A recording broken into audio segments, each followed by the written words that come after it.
Ladies and gentlemen, councillors, will you please stand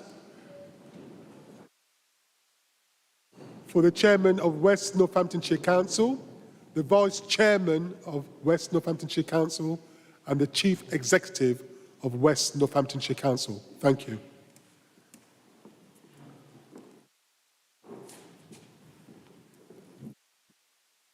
Thank you. Please be seated.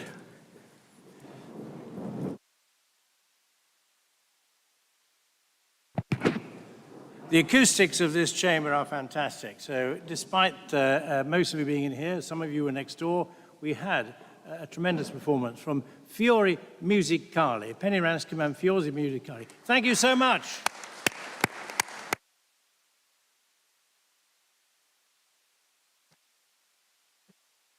See you again, I'm sure. Thank you. Apologies for absence. Thank you, Chairman. Apologies from Councillors Fiona Baker, Dermot Bambridge, Naz Chowdhury, Fiona Cole, Karen Cooper, Julie Davenport, Gareth Eales, Terry Eales, Malcolm Longley, Charles Morton, Kevin Parker and Suresh Patel. And I've been advised that Councillors Cheryl Hawes, Cecile Irving-Swift, Anna King, Louisa Fowler are going to be arriving late. Thank you. Thank you. Do we have any declarations of interest for members and officers on matters arising in tonight's meeting? No declaration. So, did I hear someone? Chair, sorry, no declaration. Councillor Harris. Yeah, no declaration. It's to. Sorry, I've turned you off by mistake. That's it, I've got it. We are expecting Councillor Samiotis. I think she must be stuck in traffic. Thank you. Right. May I sign the minutes of the meeting of the Council held on the 28th of September? Thank you very much. Chairman's announcements. A number. First of all, we have received an email of the success on, I think it was Tuesday of this week, of our finance team and the pension fund achievements team, or the pension fund team, the finance team being in particular awarded the finance team of the year of the United Kingdom, was it, or just England? Of the world. Oh, that's all right. Yes, yes, fantastic. Well, a tremendous achievement. This is the Public Finance Awards winner trophy. Finance Team of the Year, Councils and Local Services, West Northamptonshire Council. We have here Jan Stevens representing the team, in no particular order. Jan Stevenson, Louise Gatehouse, Robbie McRobbie.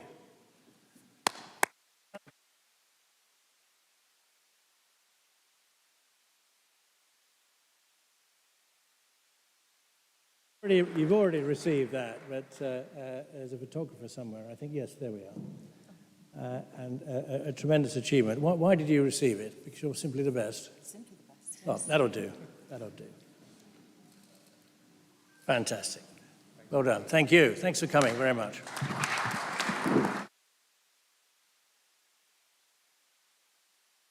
I'm also asked to remind members of two Wednesdays.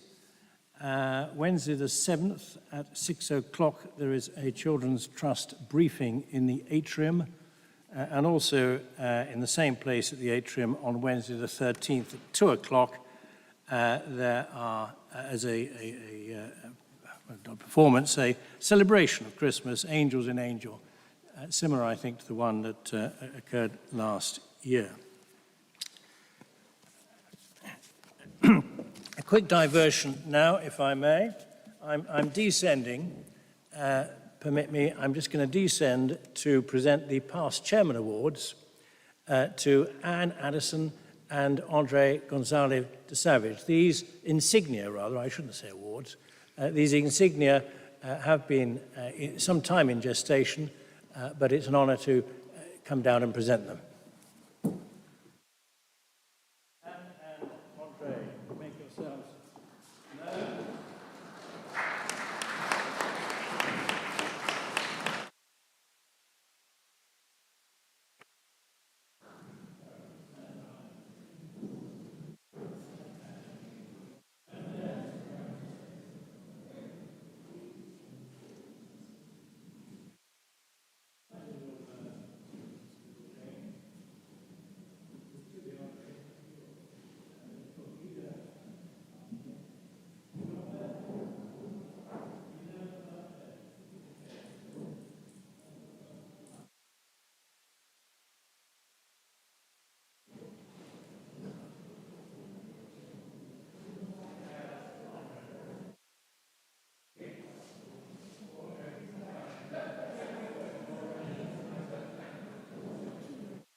Thank you. If members have not collected their own badges, the members' insignia, Roger has got those available for distribution, finally. And lastly, on my announcements, you members will recall referring to standing orders at the last occasion on the question of standing whilst speaking at council meetings. My attention was drawn to the fact that the Constitution requires us to stand. We suspended standing orders on the last occasion to enable the meeting to be conducted sitting down. And I had anticipated possibly that the Constitution would be reviewed at the last Governance Committee, but that hasn't happened. I believe it's going to be considered in the new year. So, in the meantime, we are bound by the Constitution unless members wish to suspend all standing orders in order to allow members to continue to discuss matters seating.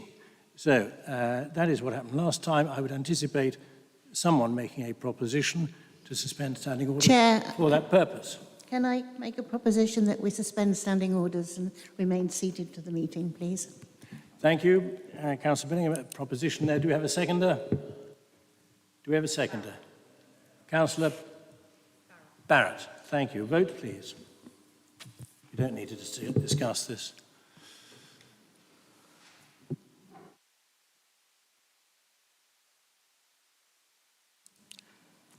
Thank you. Do we have a result? Not, not on my screen. Oh, show of hands, please. Yeah, okay, broadly unanimous, no, not unanimous, but clearly carried. Thank you. Clearly carried. Thank you. Point of order, Chairman. Point of order, So- who's that? Yes. Getting a lot of feedback. Councillor McCord. Getting a lot of feedback. So what you just clarify, because what we've actually done is remove any obligation for members to stand or sit, which means they can address the chamber standing, sitting, levitating, or crawling around on their hands and knees. We have not introduced a rule that you must sit to address the meeting. You agree? Councillor McCord, you make a delightful point. Yes, you're absolutely right. And I'd look forward to seeing you standing on your head shortly. I might make more sense. Item 5, public participation. There have been no requests to present petitions. There have been no requests to ask questions. There have been 6 requests to address the meeting from Mr. Dave Pearson, Mr. Jake Blackburn, Ms. Tina Matthew, Mr. Ryan Mitchell, and Mr. Gordon Kerr and Mr. Toby Birch. We'll take them in that order. Mr. Dave Pearson, all speakers have 3 minutes, and we will be fairly robust on that time. So 3 minutes, please, Mr. Pearson. Thank you, Chair. I represent Clean Air Northamptonshire, and I'm speaking in favour of motion 3. This week, the government announced £16 million of funding for research into climate and pest-resilient woodlands. The Prime Minister outlined plans to improve the protection of urban trees and to increase access to nature for young people through community forests. The good news is that over the last 100 years, the woodland cover in England has doubled to 10.1%. The bad news is that we continue to be one of the most nature-depleted countries in the world. England's Trees Action Plan sets out tree planting targets which we fail to meet each year, not just slightly, but catastrophically. This council's continued failure to appoint a tree officer and its removal from this motion is indicative of the low priority being given to the issue. The motion states that the trees and plants of parks cool the air and control the temperature and absorb carbon dioxide and other harmful gases, reducing air pollution. Last month, the Department for Transport listed Leeds as the local authority with the highest levels of greenhouse gas emissions from transport in the UK. Who came second? West Northamptonshire. There is an urgent need for a local transport plan that will reduce traffic and for an ambitious tree planting programme to sequester air pollution. Century Parks prioritised wide open grassy spaces. 21st century parks need to prioritise drought-resistant trees and bushes. Let's plant lots more trees in our parks. Oh, you can hear the protesters outside protesting about air pollution. At the last full council meeting, the debate on air pollution shocked me. Instead of addressing what Public Health England describes as the largest environmental risk to public health in the UK with the gravity it deserves, this council descended into petty party political point scoring. One councillor even listed 7 towns where he thinks the problem is worse, as if that helps in any way. I urge the council in addressing this motion to rise above such whataboutery and petty finger-pointing to give the issue the serious attention that it deserves. In conclusion, some people mistakenly believe that conservatism is about changing as little as possible so that things stay the same.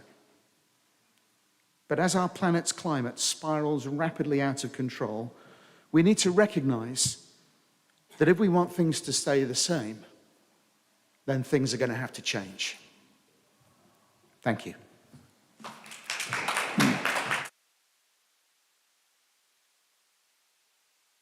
Thank you, Mr. Pearson. Thank you, Mr. Pearson. Mr. Jake Blackburn has asked to address the Council in relation to item 10. Mr. Blackburn, 3 minutes. Thank you, Chair. If the jury in the Macintosh Grossman case decided that the sworn evidence provided by one of your councillors under oath was to be disbelieved, this raises significant concerns regarding probity, potentially constituting perjury, which is a clear breach of WNC Code of Conduct. Councillor Patel holds senior positions in both the Conservative Party and WNC, serving on both the Senior Appointments Committee and chairing the Democracy and Standards Committee. Given the scope of these circumstances, do council leaders agree with me that to restore public trust, a thorough inquiry is held into the conduct of Councillor Patel, which should also include a suspension from all council-related activities until such investigations have been concluded?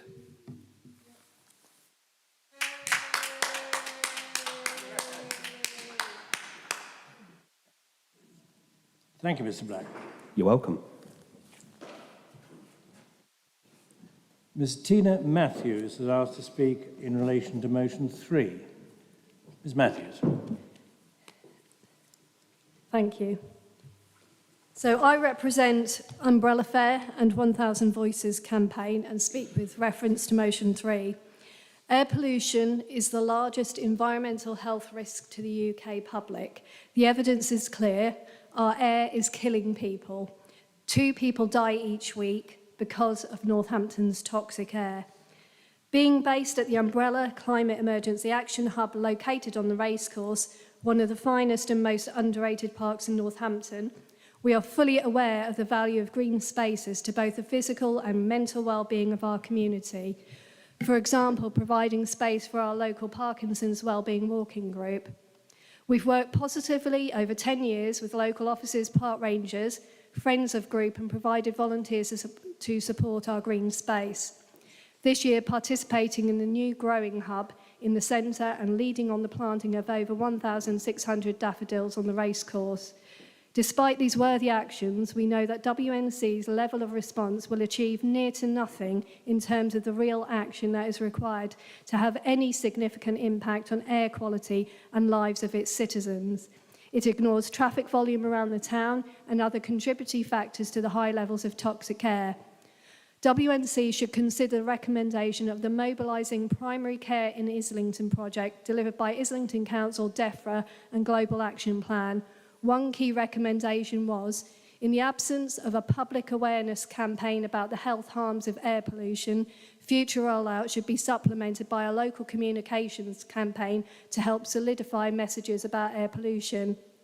We fear WNC's silence on this only exacerbates the problem. You are not equipping the community with the required knowledge for them to take appropriate action to prevent harm to themselves, their families, and others. To tackle toxic air, we need to do these three things: keep talking about the levels of pollution, putting pressure on government and our local authorities to take action, stop burning fossil fuels immediately, look at transport in our towns and go for more sustainable transport systems. The evidence is clear. WNC's approach and the state of our system reminds me of the words of Lady Bracknell in Wilde's The Importance of Being Earnest. I do not approve of anything that tampers with natural ignorance. Ignorance is like a delicate, exotic fruit. Touch it and a bloom is gone. The whole theory of modern education is radically unsound. Fortunately, in England, at any rate, education produces no effect whatsoever. If it did, it would prove a serious danger to the upper classes and probably lead to acts of violence in Grosvenor Square. Thankfully, some facts are getting through and the society is becoming increasingly aware. We are in the midst of a crisis and any voices of the informed are silenced.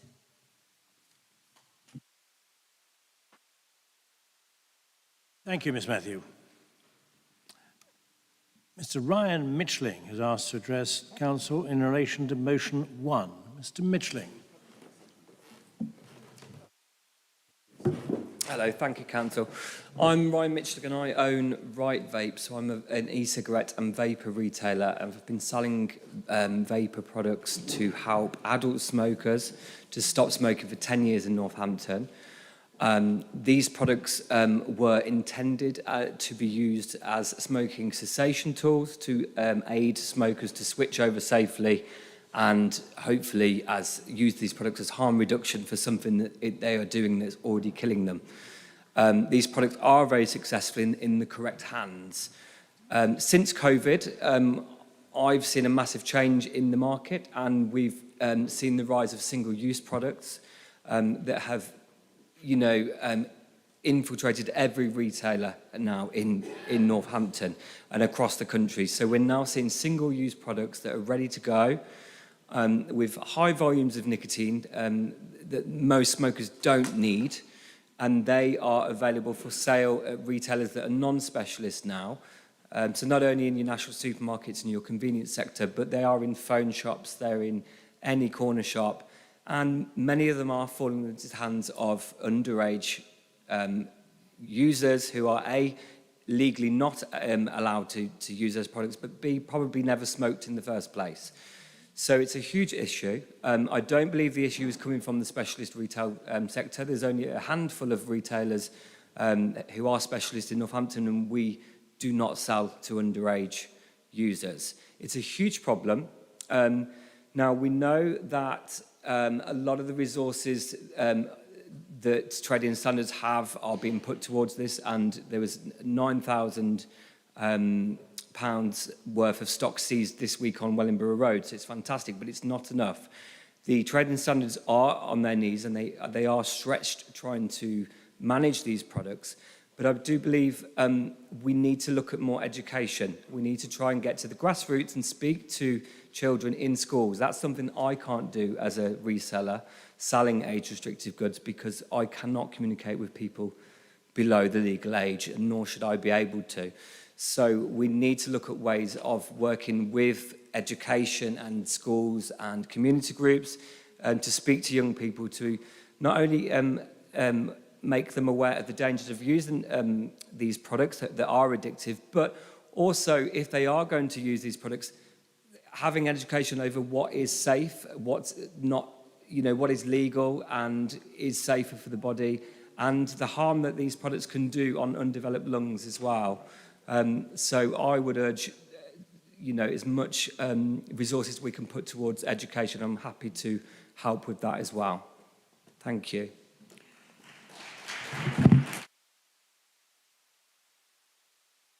Thank you very much, Mr. Mitchell. Mr. Gordon Kerr has asked to speak in relation to motion 3. Mr. Kerr. It seems to me there are two sides of the request for hiring new people to manage the parks position. One of them is obviously the financial one. The second part of it is the qualifications of somebody who would manage that.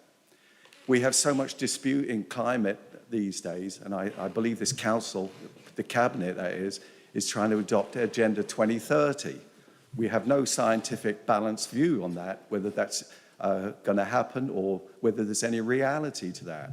We all know 98% of scientists agree with the people who fund them. The people that are being presented by the government are those 98%, but there are many that do disagree with that. The farmers all throughout Northamptonshire do not agree with them. Not one farmer is planning a different planting crop for the upcoming seasons. Not one. Not one banana tree going in, no groves, nothing of that nature which would fall in alignment with Agenda 2030, which seems to be a fantasy idea. The second part about this is the financing side of it. At this point, I'm not sure where we're going to find somebody who's qualified that would accept that job for less than, I don't know, 70,000 a year, for example. And I'm not sure the budget is here. But as a corporation, and this council is a corporation, I wonder where that money's going to come from. Whose budget is that going to cut into? And we can't rely on the national government. They're insolvent. They're insolvent. They have no hope of recovering from this. And it's the duty of the 151 officer on that basis to stop doing business with the national government. That is the burden on him under Section 114 of the Local Council Act. People are ignoring these pieces of legislation. I don't know why. So I wonder where the money's going to come from to pay somebody to do, or people to do that job. The next part we have to be concerned about with the financial things is things like Buckby. We're putting temporary traffic lights there for years. How much did it cost us? You guys should know this. How much? Cost us over 200,000. And the cost of repairing the bridge was what? 50 grand? Who's managing who? Are the councillors not watching their committees? It must be the cabinet who are doing they're the ones who are in charge of these things, making sure these jobs get done. But it seems like when you have the chair of the Democratic and Standards Committee can't comply with his own rules. He was the one who should be in charge. You had a monitor officer from here in the trial going into the witness room mid-trial. That isn't just a violation. That's not a faux pas. That should have brought the trial to a halt. And that is the standards that we're dealing with here. Thank you, Mr. Kerr. You've had your 3 minutes. Mr. Toby Birch asked to address the Council in relation to item 7, the report on a Cabinet member for community safety and engagement. Mr. Birch.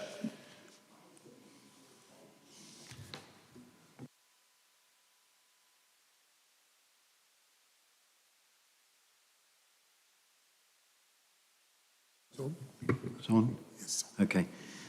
Hello, I'm the Chair of Community Spaces Northampton, a charity which manages Southfields Community Centre in Talavera Ward, along with 9 other centres. I'm here to speak at the request of the residents of Southfields. Southfields is an area of high deprivation, and for a number of years there have been discussions with residents and councillors about developing the community centre to accommodate the needs of the whole community. At present, a popular and well-established preschool uses the only hall during term times and dates. This prevents access for other groups during the day, and we're actually restricted at other times in the evenings and at weekends. I welcome the Council to move towards place-based delivery, working in the communities, the involvement in welcoming spaces, and the partnership with Action for Happiness. None of this is possible in the present circumstances for the residents of Southfields. At CSN, we have been operating community hubs for 3 years and know the increasing demand for support for advice, food larders, health activities, social interaction, and generally supporting the community. Residents of Southfields have identified their need for similar provision in the area, along with youth work, which again is restricted.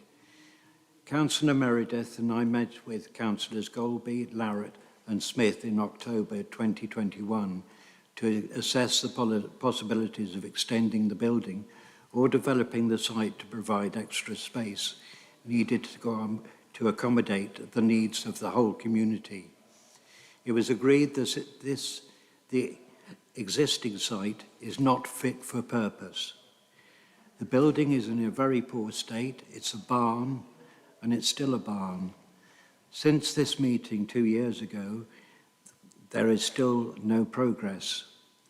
Meanwhile, the demand is growing, and the elderly in particular, and the isolated and families, the vulnerable families, are in need of support. My request is for urgent action to look at the possibilities to develop this site. The site does offer possibilities for development and building for homes. So that's what I would look for with Southfields. Thank you.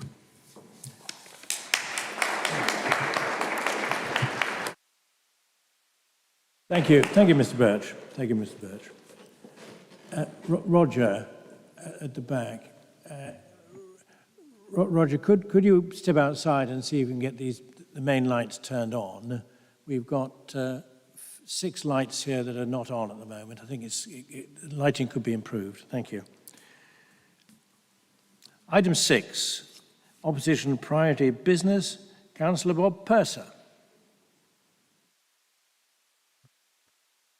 Thank you, Chair. I know you on the Conservative side must be preoccupied searching your souls following the events of last week, but we want to use opposition business to address the current housing crisis in West Northamptonshire. We've over 4,500 on the waiting list and maybe 600, maybe 650 now in temporary accommodation. Only this week I was contacted by one of my residents in temporary accommodation who's been there for more than 12 months, and that's having a huge impact on her children's education and actually on her health. It would be easy to lay the blame with Councillor Brown and Councillor Breeze, but I think that would be too simple a view, and anyone who watched the recent BBC documentary two-part documentary on the housing crisis will know that this is a multifaceted issue, involving both national and local issues. And it's clear that our housing market is failing, and especially it's failing to produce sufficient social housing. Whilst this is a national failure, and it clearly is, I would suggest it's also replicated by local policy failure. And I want to shine a light on 3 incidents locally to illustrate this. Northamptonshire Partnership Homes had a plan to redevelop the Clock House, the former Belgrave house above the Grosvenor Centre. What has happened there is that we have to carry out a feasibility study, or MPH, on behalf of the council. Strict housing, Homes England and Treasury rules have to be followed. But with recent changes in fire standards and building regulations following Grenfell, it's clear that the costs don't stack up anymore. And that's a scheme that we've now lost, probably over 100 units lost. The second scheme we've got is at St George's Avenue, vacated by the university as it moved to the Waterside campus. The private sector got the prime site on Boughton Green Road, and they've redeveloped that. But MPH were left with a much more difficult brownfield site in St George's Avenue. I'm sure there's a whole history to this site, and I think it probably needs investigation, but I'm not going to go there today. My concern, again, is that the financial viability doesn't stack up, and we've lost another 292, as I understand, 170 housing units because that doesn't stack up anymore. And that's social housing that we're losing. There is an issue that our social housing is forced into our most challenging and difficult brownfield sites. And this is a problem across the country because this year, £1.9 billion has been returned by Homes England to the Treasury because of these viability criteria. Of course, there is the issue that as schemes go on, more schemes are being allocated for affordable housing, which is the 80% of the market value, compared with social housing. But it is actually social housing that we need. The people who are on our housing list require social housing because they can't afford the affordable housing. But let's look at affordable housing in our district. Last week's Strategic Planning Committee, we had an application for the Dallington Grange development from David Wilson Homes for a tranche of 273 houses on this 3,000 house development. Our planning policy says we should have 30% social and affordable housing. That should be 66 of these 273 houses. How many houses did we receive an application for in the affordable category? We should have had 66. Was it 30? No, it was 10. That's 5.9%. So we've lost 50 of our affordable houses. That's 50 people who could be housed, who won't be housed, who will stay on our waiting list. So why are we losing affordable houses? Again, we've been addressed by one of these viability consultants who explained that as you work out the Section 106 programme, first on the list goes the developer's profit. That's 20% of the value of the site. They get the first 20%. Well, we know that the Persimmon chief executive has a salary of £2.4 million a year, and he owns shares worth over £200 million. Here's why we've got a problem. Then we have contributions to libraries, schools, open spaces, and so on. We have no problem about that. But when I looked at the original planning application, I found over £30 million of our 106 money has gone to the road scheme round the north of the development. And I'm contending that we're prioritising roads over housing. If we want roads, they should be properly paid for by the government out of road tax. They shouldn't be paid for by homeless people out of their need for housing.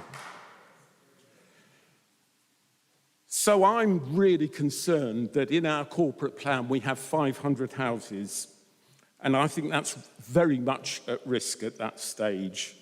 And with 16 housing secretaries since 2010, and Councillor Brown has had to deal with 7 housing secretaries during his tenure, are we going to get, I'm very doubtful about answers from the government.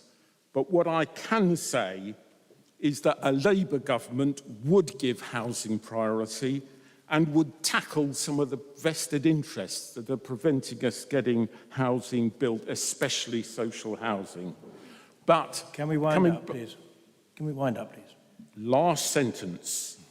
But this year, the situation is urgent, and this council does need to address this problem with some urgency, and I urge the administration to come up with a constructive plan with this, for this urgent crisis.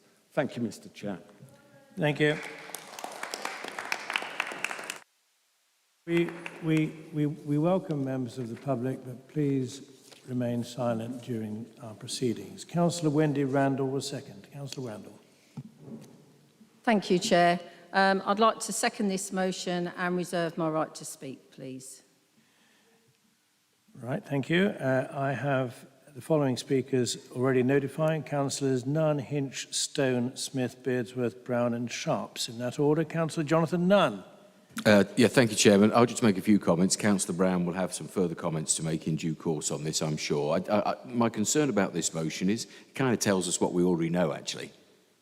Please don't think this is not a problem, and a major problem that's been of serious significance. I don't see any suggestions, frankly, of things we're not already doing either. I'd take a specific of the Dallington Grange. It's all right to say putting money into roads. Actually, it would have been a heck of a lot easier not to build that road, because that road has been a curse with the terrain it has to cross and the cost that's had to gone into it. We would have loved not to have to build the road. But if you build a significant number of houses, you've got to get the developer to provide the infrastructure. You talk to anybody around their existing residents and say you're going to put another 2,000 houses or whatever on their doorstep without any roads. You watch the protest then. Northampton Borough Council, which is the predecessor for our social housing, of course, built 8 homes in 20 years, and it did that under administrations of all different colours. It was 6 years ago when myself, along with the then Chief Executive of Northampton Partnership Homes, started the build programme. It was bigger and it was ambitious, and it was bigger than this council had ever done, or that council had ever done before. So I think, Bob, to be honest, and taking this seriously, you're about 6 years behind, if you don't mind me saying. The try harder bit is just a bit insulting, really. You know as well as I do, you're a director of Northamptonshire Partnership Homes. You're as close to this as anybody. You talk about the viability of the big projects, and you're right, Bob, that's the issue, because we threw everything at big projects and small projects. Where there was an old pub site, we would build homes. Where there was old garage sites not used on council estates, we'd build homes. Then some big ones, and we got really ambitious. We've opened, or it's about to open, Riverside. Beaumont House was recently. The ambition was to do everything, and now we find that build costs are through the roof. So you're right.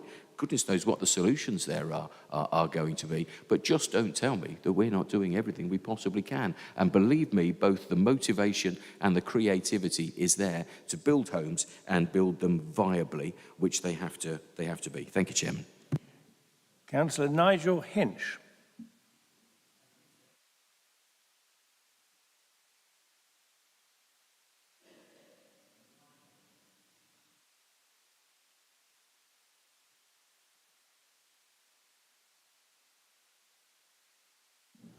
Councillor Hinch.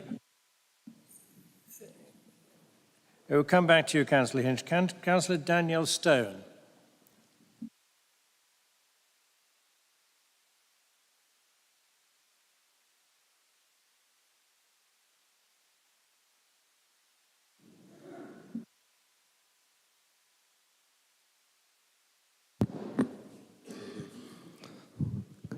Hello. Councillor Hinch. Good, we're working. Thank you. This motion does highlight some interesting points, particularly around Northampton, and Councillor Purser and the Labour group are right. The government has released data on empty homes. But the number put forward in the motion needs clarification. The charity Action on Empty Homes highlights government data which shows there are only 1,381 long-term empty homes in our district, a vacancy rate 25% lower than the East Midlands average. Another data set on the DLUHC website shows a number of homes in our district similar to the 4,000 cited by our colleagues, but these are council tax exempt homes, and over 50% of those 4,000 are occupied. They're occupied by students or people with mental impairments. Of the unoccupied properties, the largest number actually relates to properties going through probate, which the council can't act against. and the second largest number of properties unoccupied are due to their owners being in hospital. So yet again, motions are coming to council with unreliable data sources, which only sensationalise and stir up concerns with the public. At the last council meeting, the air quality facts that Mr Pearson mentioned earlier didn't stack up. So where do Labour numbers come from? And will they commit to identifying their data sources on all future motions? Thank you, Chair. Thank you. Councillor Stone. Thank you, Chair. The fact of the matter is that we have a national housing crisis, a regional housing crisis, and a local housing crisis. And it's no good, colleagues, making excuses for why that crisis is increasing and getting worse year on year. We've got a corporate plan that commits ourselves to supporting thriving families and thriving communities. And that's a good idea, isn't it? But the actions of the council don't match that vision. And I want to know why. I want to know why NPH isn't being empowered to do a lot more building. Why are we giving such largesse to private developers who are taking their 20% and keeping our families poor, homeless and disadvantaged? People have got to recognise that when we're talking about homelessness, when we're talking about people in temporary accommodation, we're talking about families. We're talking about people who are vulnerable. We're talking about children. We've got a growing number of children living in houses in multiple occupation. In my view, that is a really serious safeguarding issue, and it should not be happening. We've got an increasing number of intergenerational families that are having to split up, causing a lot more stress and strain on medical services than need be, because they can't find the kind of homes that they need to accommodate the whole family. I know of a family where one of the children is sleeping in the bath because there isn't room anywhere for that child to sleep. Children living in overcrowded conditions can't find places to do their homework. They can't invite their friends back home. The family can't invite their relatives in. It is a completely untenable situation where the families are under the most enormous stress. And I would like to know what the correlation is in this authority between children being taken into care and family disadvantage, social overcrowding and family stress. I'm pretty sure there must be a correlation, because the impact of policy decision-making is causing our families and our households the hugest amount of stress.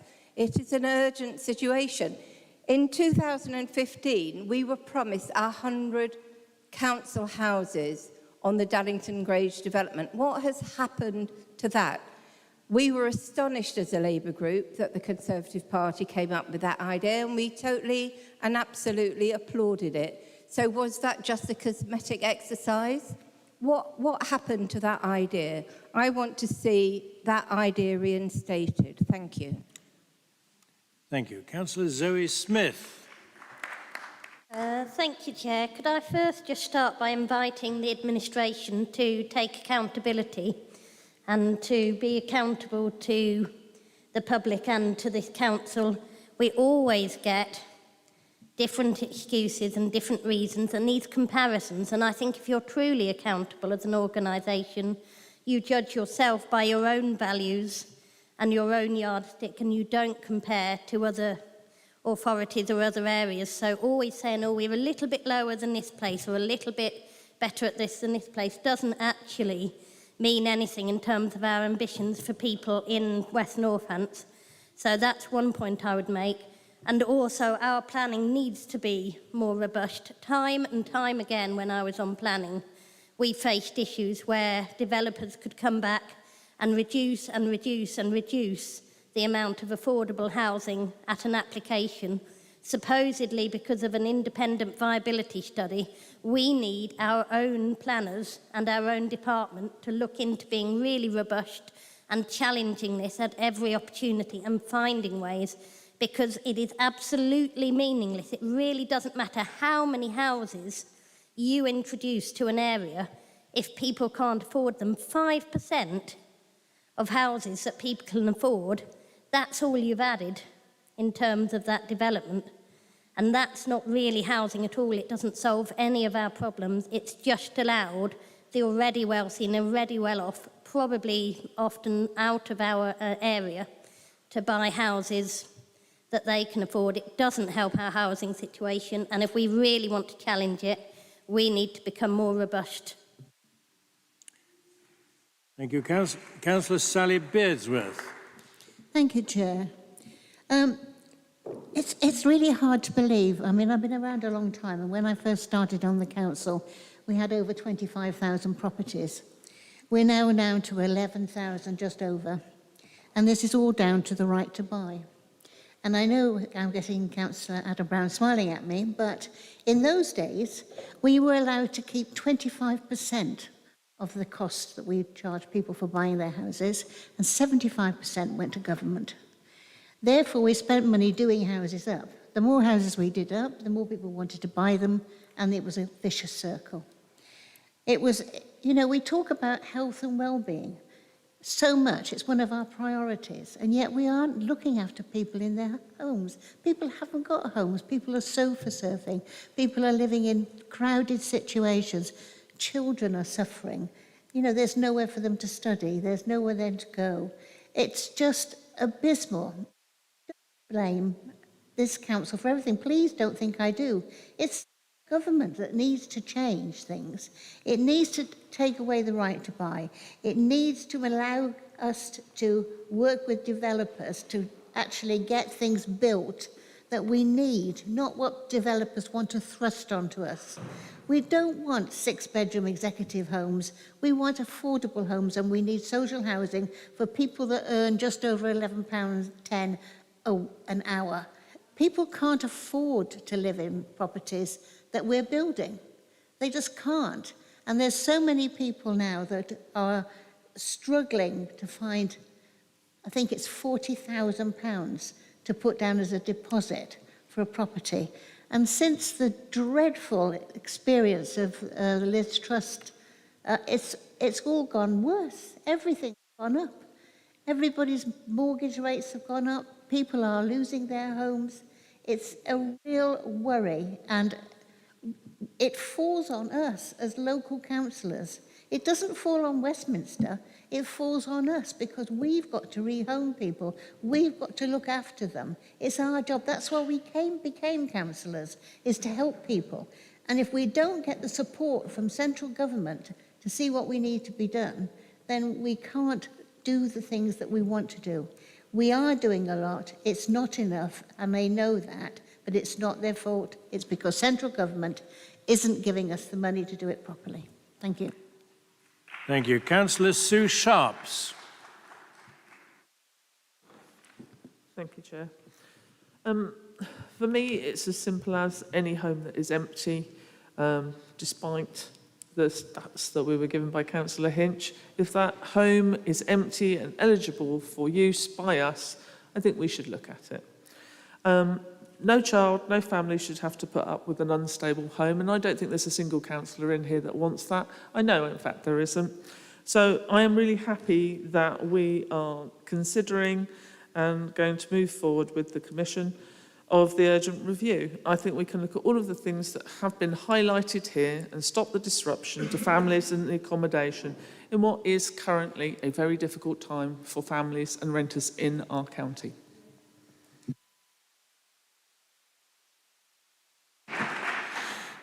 Thank you. Councillor Meredith. Thank you, Chair. If I had my way, I would build, if I was in charge, I'd build 1 million new social homes throughout the country. Why do I say that? The other night at 9 o'clock, I walked past this building and I counted in the steps of the Guildhall 15 rough sleepers.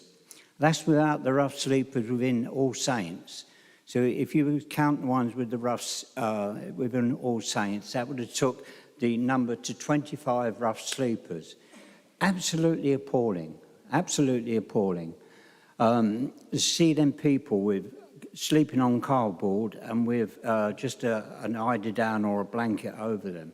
Absolutely. I spoke to some of them and I asked some of them why they were sleeping rough. Most of them said that they couldn't get accommodation. And it's not just in Northampton this is a problem, it's nationwide. I see on the television, I think it was last night, where they was sleeping out in tents, and there's an organisation that are actually now formed that are giving tents to rough sleepers. What's happening to this country? Why is this being allowed? It should never be allowed. Social housing, if we was to build 1 million social housing, what would that do for the economy?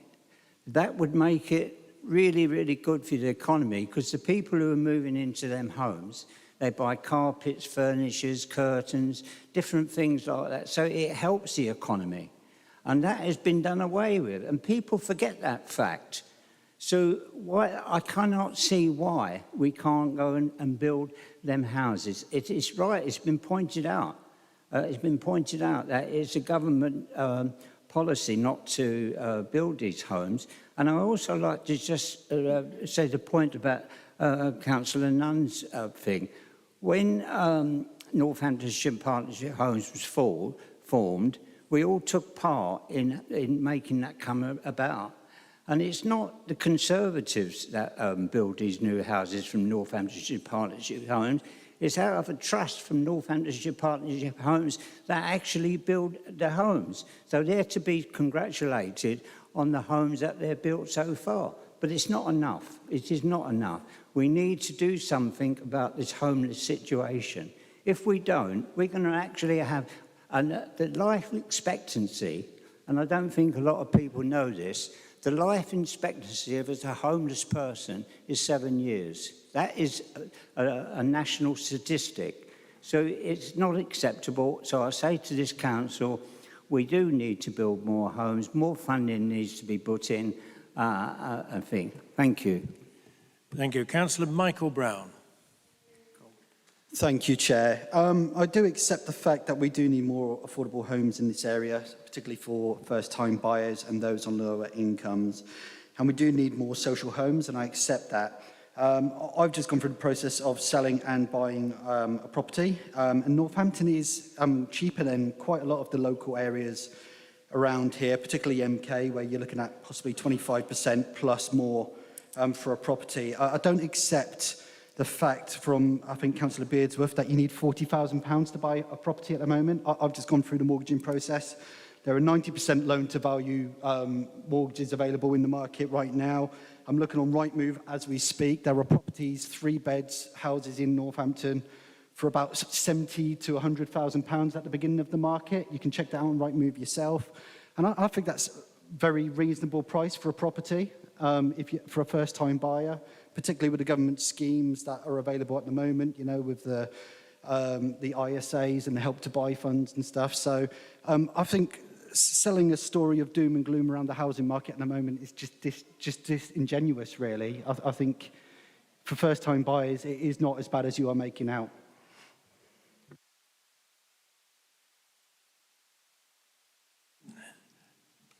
Thank you, Councillor Brown. You've concluded.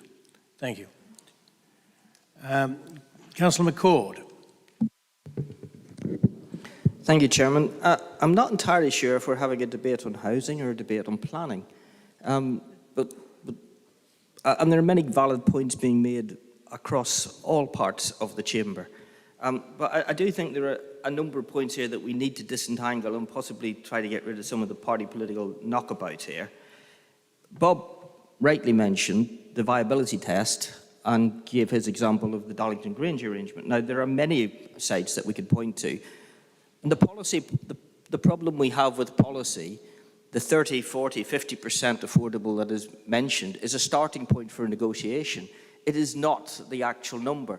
And if we want, and if the Labour say they will change things if and when they get into government, well, fine, let's you know, if there are plenty of planning reforms, get rid of the viability test. It's not the 20% profit that's the problem. It's the overpaying for the land at the beginning, which makes the land way too much expensive, and then it is actually paid for by the affordable housing being reduced at a later date. And they all know how to game the system to do that. So if you want my advice, get rid of that. The infrastructure costs that he mentioned, I absolutely agree with you. We need to have that I before E, infrastructure before any expansion. And it happens time and again. And I'll maybe be saying something on a question on that on my own ward shortly. We also, if you want to go for planning reform, need to be looking at land value capture. You need to be looking at how you can actually change the power balance.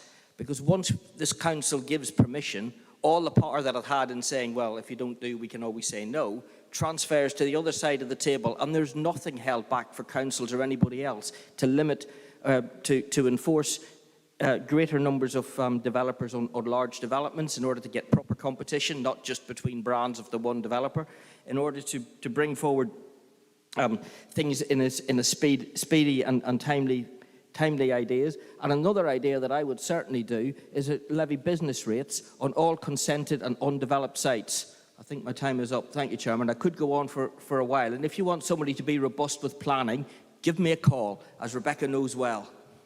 Thank you, Councillor Adam Brown.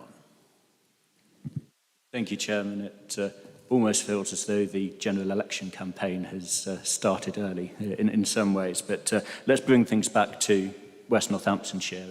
And Councillor Purser says that we need a constructive plan, and indeed one is taking shape, and has been for quite some time now, as I would have expected him to know from his 6 weekly meetings with the Executive Director, who is, as we speak, putting together a viable, robust pipeline that can deliver sociable and affordable housing across West Northamptonshire, because it is a fact that we inherited a pipeline that, as Councillor Purser points out, had large schemes that, you know, in this current day and age are no longer viable, and that's a large part of why MPH hasn't thus far delivered the housing that we need.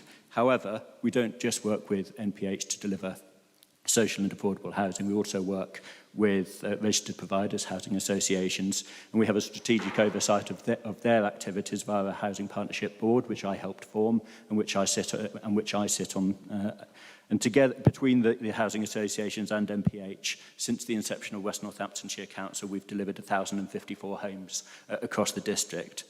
In terms of monies returned to the Treasury, actually, so far, nothing's been returned to the Treasury. It is true that we haven't drawn down on certain schemes because of the viability concerns. However, officers met with Homes England today to talk about the potential of shifting that funding to other projects so that we can retain the Homes England funding to put into schemes where more social and affordable housing can be delivered. We've got the local plan coming forward, which will be supported by the housing strategy, which I sensed had broad cross-party support. And it's through that local plan that we can start to address a lot of the issues that have been raised this evening. The last recommendation coming through on the motion is around empty dwelling management orders, and Councillor Hinch raised some of the difficulties with identifying empty properties we can bring into use. It's prohibitively expensive. It's more difficult than a compulsory purchase order. We all know the problems with the courts at the moment. Just one last word, Mr. Chairman. I am wrapping up on Dallington Grange. I think it's important to note that the planning meeting the other night was on a certain phase of a wider development, so the numbers aren't going to stack up exactly. But I am confused by Councillor Stone's statement that the Labour Party applauded the 100 homes that are coming forward, that we're going through all the legal processes to deliver, either through MPH or another developer. But if she's so enthusiastic about applauding those 100 homes, why did she sit in the strategic planning meeting the other night and call them a ghetto? Thank you. Councillor Wendy Randall, do you wish to speak? You seconded the motion and reserved your right. Yes, thank you, Chair. I I had hoped that the administration would be supporting our motion, but after listening to your speakers, I guess you won't be. For too long, we haven't pursued the options that are available to us to alleviate our housing problem. At a time when house prices are out of reach for many, rents are soaring and homelessness is rising, the wasted potential of long-term empty homes is deepening the housing crisis. Building more homes, particularly social and affordable, is essential to end the housing crisis, but that's going to take time. This motion is something that we could have started doing now. There are other councils that have been very successful in bringing long-term empty homes back into use. We recently, some of our members, went up to Leicester, and between April 22 and March 23, Leicester Council brought 197 homes back into use that had been empty for over 18 months. They did this by working with owners and offering advice, support and guidance. Temporary accommodation is very expensive, and we've got to start looking at alternatives. These empty properties can easily be identified by the Council Tax Department, as we apply different charges when they have been empty for a certain amount of time. An empty property can become a target for antisocial behaviour, and an unlived property soon falls into disrepair. This is of no benefit to anyone. By accepting our motion, we could start to move forward, get people out of temporary accommodation, and really start to make a difference to people's lives. At the last full council meeting, Councillor Brown stated that his #1 priority was solving the housing crisis in West Northamptonshire. And all the time, our housing list is growing. So we were offering you a solution. And let's not forget that you spoke about Northampton Borough Council. Was it not Northampton Borough Council that lost us £10 million that we're all paying for? And how many houses would that have produced? Thank you, Chair. Thank you. Councillor Bob Purser. Thank you, Chair. It's the impact on families living in temporary accommodation that I'm really concerned about, and the numbers are such that we need a long-term solution to that. I agree with Councillor Beardsworth, unusually, that it was Liz Truss whose impact on increased borrowing rates has impacted on these viability studies because of the increased costs of borrowing. And I think we have to bear that in mind as we move forward. Councillor McCord, the issue is that it is both housing and planning and the way the two of them mesh that causes many of the problems. And our planning system isn't working, not because we are not giving permission sufficiently, but because of land banking and the way developers get out of their Section 106 contributions. I have to say I have an uncle who blames our current housing crisis, or he did 20 years ago while he was alive, on the failure of the 1906 Liberal government to nationalise land. And actually, I think until we get housing corporations back, it's unlikely that we're going to get the sort of solutions that we're going to need. But that's probably enough for me, Chair. Thank you.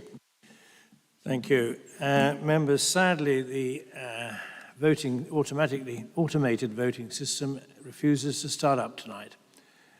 So we revert to hands. Could we now please, by a show of hands,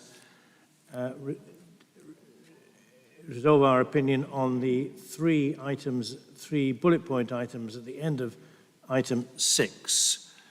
Those in favour of those items of the motion, please show. Those against, please show.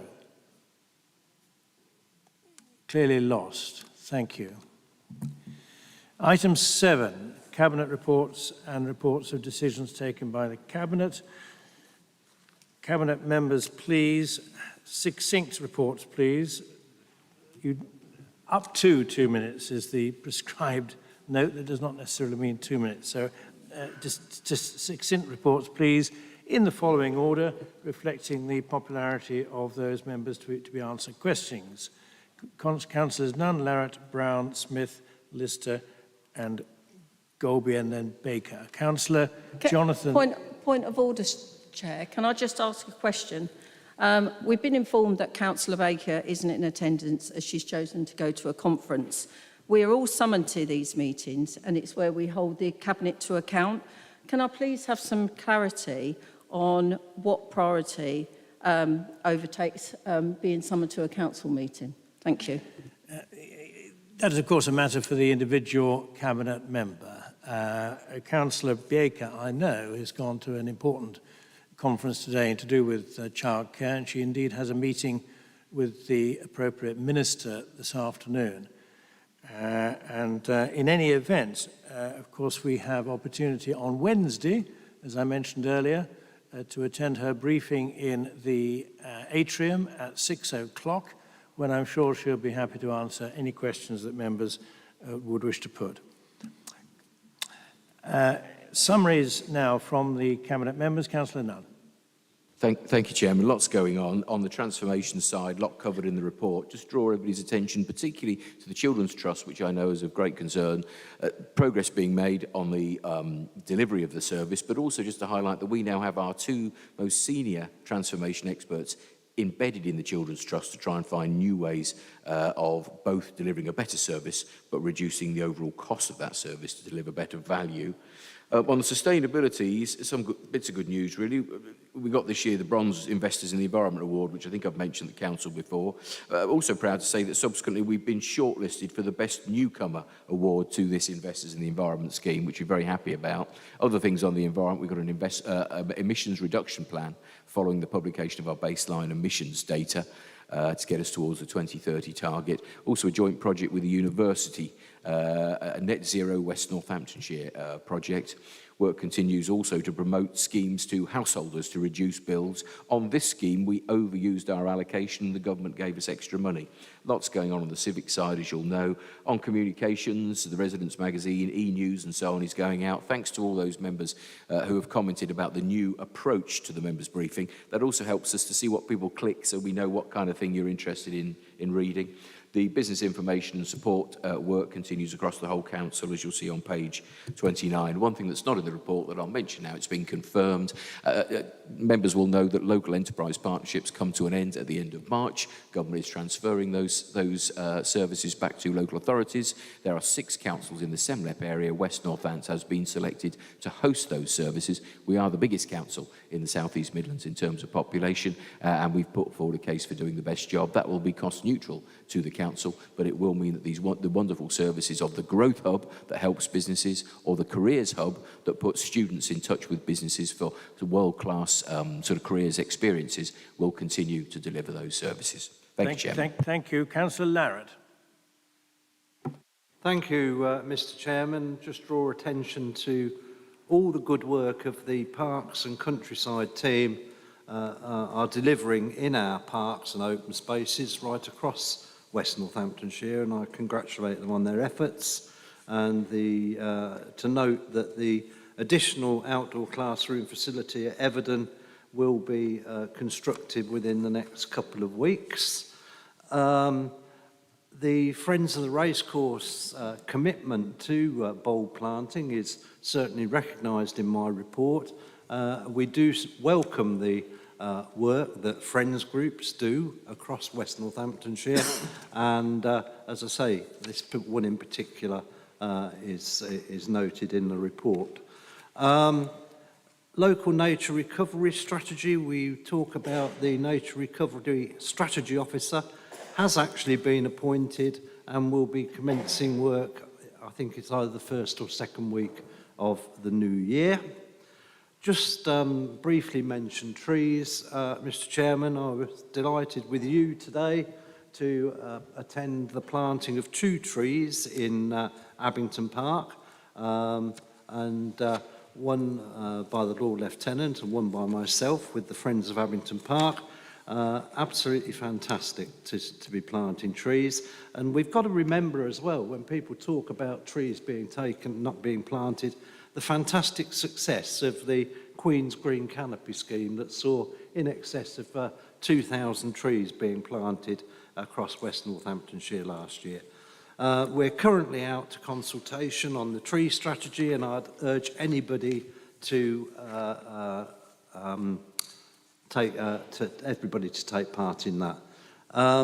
Very quickly, the consultation on the North West Relief Road mitigation schemes with ward members will be taking place next week. And there will be very soon a further meeting with ward members with regard to the Abington Active Travel Scheme and how we deal with King Edward Road, Abington Park, Crescent Junction. Thank you. Thank you, Councillor Larratt. Councillor Adam Brown.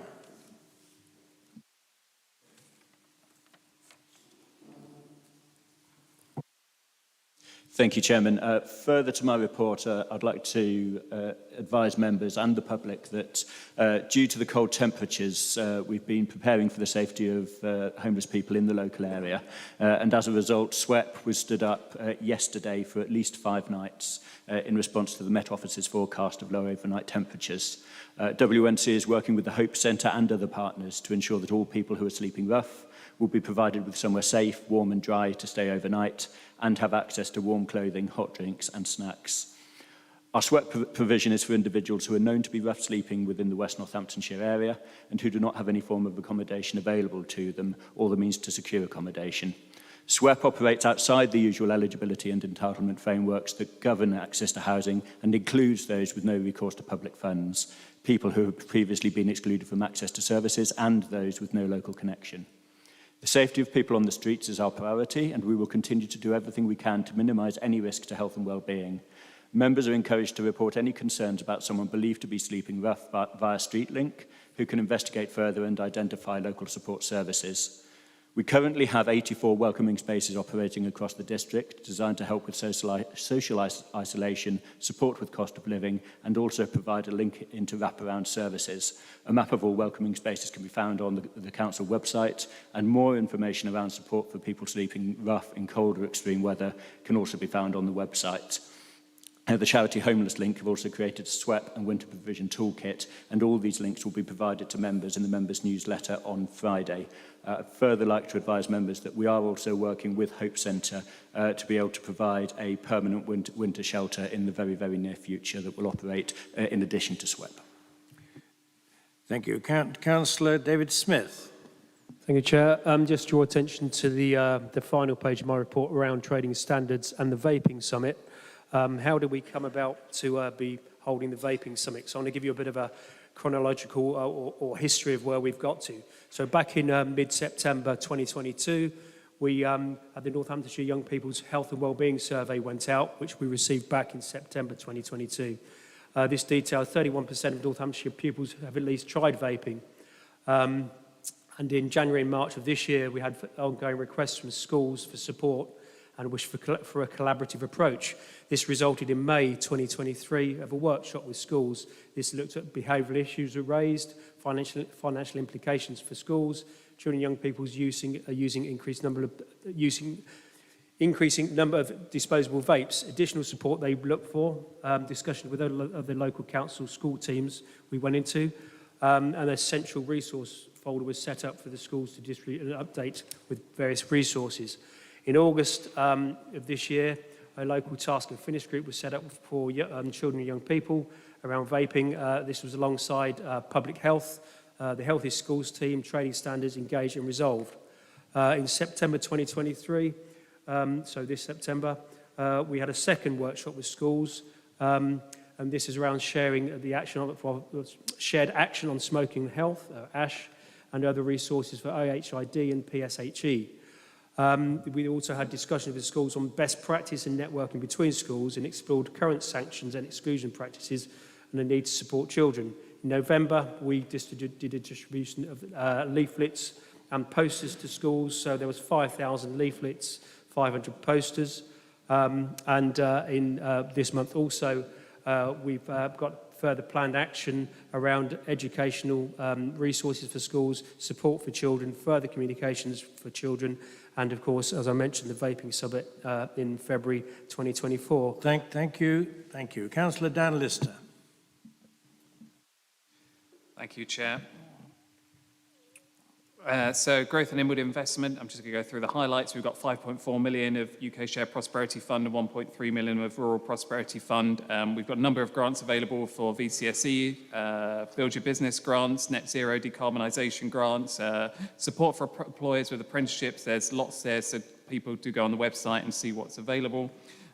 We have got supporting local business. We've made good progress in building high street revitalisation partnerships for Brackley and Towcester with our town centre manager. Inward investment is a real important key work stream for us. We're strengthening relationships with international trade bodies and working closely with the Department for Business and Trade. We've started employment support service, hosting in-person sessions in Towcester on the second Wednesday of the month.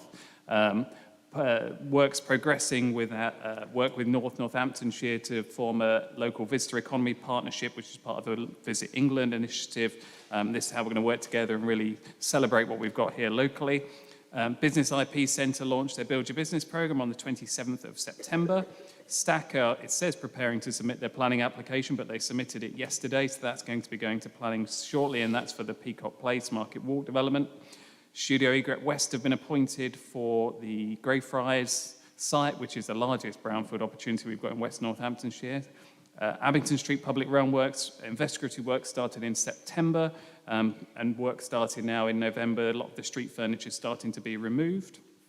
Abington Street, asbestos strip out is starting. With Wood Street, we've been awarded £750,000 of funding to contribute towards the asbestos removal and demolition.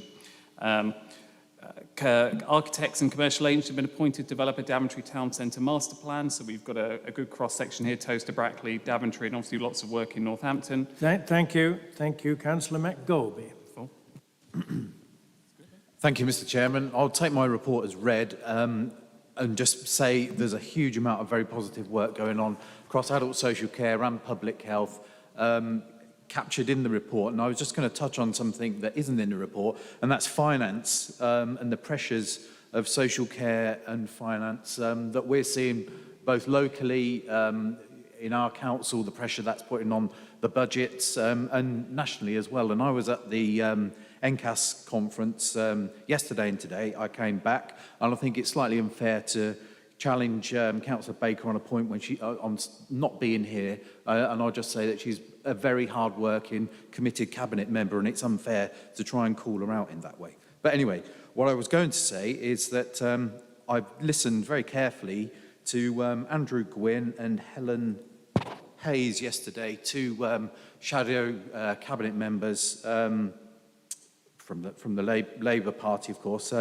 I was very interested to hear on what their thoughts are around the pressures of social care moving forward. And today I managed to get the ear and speak to Helen Whately, who's the current Minister for State for Social Care. And the pressures are very, very dominant across this sector. So it was interesting to hear what their thoughts were. And if anybody would like to hear what my opinion is of any of them, I'll be happy to share that afterwards. But I just no. So I'll just mention that we were up there. We were talking to the ministers, and we're listening and putting the case over for West Northampton. That's what Councillor Baker is doing this evening. It was the social care minister this morning and the children's minister this afternoon. Thank you, Mr. Chairman. Thank you, Councillor Rebecca Breeze. Thank you, Chair. I'll take my report as being read, but I would like to draw members' attention to the series of workshops we're holding on developing our new local plan. Despite being well-trailed, attendance is patchy, and I can pretty much predict before each workshop which members are going to attend, give or take a couple of new faces. Feedback I'm getting is generally, and actually probably with small exception, very well received. It's your chance to get involved in a planning process which is developing our new local plan. And we've heard this evening how enthusiastic you all are for planning and getting the right sort of house building and the right sort of houses in our unitary area. So please get involved and attend the workshops. Planning Policy Committee is also discussing emerging policies after the close of our formal meetings. Come along and have a listen. I may, and probably will let members of the council speak if they feel so inclined. But it really is now your chance to get involved and shape policies as we go forward for issues that we're all very concerned about. On engagement, Stephanie Bray has been holding a very successful series of workshops with NCALC, training parish councils. These are going very well. She's had the most recent one this week, 90 plus parish clerks and chair attending, discovering the work we've done on our improvement journey and the work that's still to do, one of which I still feel is engagement. Thank you, Chair. Thank you. Councillor Mike Hallam. Thank you, Chair. Just three really good highlights, I suppose, of things that have been going on in my section since we last met. Had some really good feedback from individuals about the planning service now in terms of customer services now take those first line calls. So when someone's perhaps not sure or doesn't know what they're doing with the planning application, they come through to our customer services people. They're fully briefed on the basics of how you apply, what it costs, what process you need to follow. So we've had some really good feedback on that. The other thing that we're still getting fantastic feedback on is our customer service roadshows. You know, our teams are still going out and about in amongst everyone's communities. So we are going to you as opposed to expecting you to perhaps come all the way into the one-stop shop. And where that has a real impact is in our ability to pick cases up sooner. So I've been to sessions in the past where people have walked over and said, oh, I didn't know you were here today, but could you give me some advice on this? So it's given us a fantastic route in earlier. And the earlier we can help people, the more likely we are to have some success. And finally, just a big thanks, I put it in the report as well, to the Deputy Director of Legal Services, who's headed up the move to the in-house legal team. And we had a fantastic legal launch day at the award-winning Vulcan Works. Actually, it was my first time at the Vulcan Works as well, so it was great to visit there. And it was great to speak to some of the new people about why they've decided to join West Northants. And even had some good conversations around lawyers. Those of you that know me know that I'm very anti-paperwork and very anti-physical paperwork. Like to see everything digitally. And lawyers obviously traditionally have normally used to having a mountain of paperwork. So it was good to have some conversations with them about how they're now more willing to move to a digital world, particularly in some of the cases that they deal with. So it was a fantastic day, and I'm sure you'll be getting to see some of those faces around the place moving forwards. Thank you, Chairman. Thank you. We have just over 30 questions, supposedly, or I've been given notice of 30 questions that members wish to ask. Therefore, please keep them succinct. Councillor Nunn to have questions from Councillors Clark, Randall, Joyce, Roberts and Bearsworth. Councillor Paul Clark. Thank you, Chair. Jonathan, I attended the recent David McIntosh trial at Warwick Crown Court. On the day I was there, which was Thursday the 26th of October, after hearing the evidence of witness, the jury was asked by the judge to leave the court. Members of the public in the public gallery were allowed to remain. No restrictions were made of the public. So this happened in open court. A submission from the defendant, Howard Grossman's counsel, concerning activities of Councillor Patel in relation to a payment of £22,250 made by a registered charity, of which he is a trustee to Northampton Self-Conservative Association, of which he was at the time the treasurer. It was said in court that the funds were paid into a bank account of the Conservative group at Northampton Borough Council and allegedly used by Councillor Patel for his own purposes. The funds were said to have been paid into this bank account in 2016 and repaid in 2019. The reason for the submission by the defence lawyer appeared to be to raise with the judge the suitability of Councillor Patel in the circumstances disclosed to give evidence on behalf of the prosecution. The hearing for that day was adjourned. Early at that point, Councillor Patel was allowed to provide evidence the following day. My question to you, Jonathan, the leader, is to ask if you know of this matter. The council's monitoring officer, Catherine Whitehead, was also in that court on that day. Has what I described been reported by the monitoring officer, and if so, to whom? As all councillors should know, a general donation, if that is what it was, from a registered charity to a political party is not permitted in law. In addition, there are many other questions arising from this matter to which answers are needed. Just 1 second. Wind up, please. I was very surprised to see the monitoring officer in the court on the 26th of October. The case did not involve West Northants Council in any capacity and concerned alleged offences committed in relation to the 2015 general election, which was many years before the council was established. Mrs. Whitehead was busy on her laptop throughout the day transcribing what is being said in court. My question to the leader is, can you advise the meeting whether you consider the monitoring officer's attendance at court appropriate for a person whose position in this council requires complete impartiality at all times? What was the purpose of the monitoring officers present at court, and on whose instructions did she attend? Thank you. Councillor Nunn. Thank you. I was away on holiday during the proceedings until the end, the verdict bit. I watched picked up a few news reports. It wasn't something I'd follow extremely closely, frankly. I got a lot to do.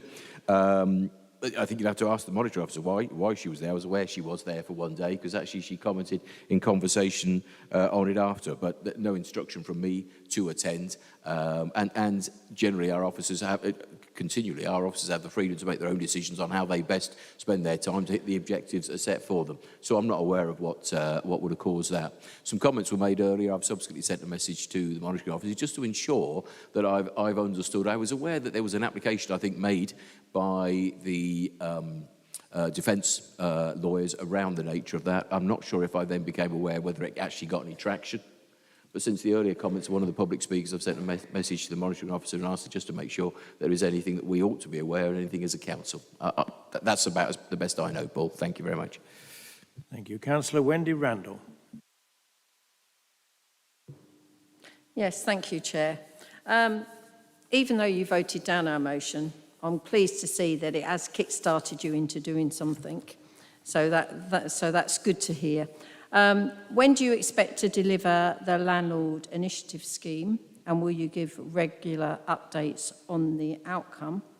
And I have been receiving a lot of requests to hold your group to account, as you've had a lot of negative press. So just please could I ask you to remind yourself and your members that we should all be adhering to Noland principles. Thank you. Councillor Nunn. Not really sure if there's a question in that.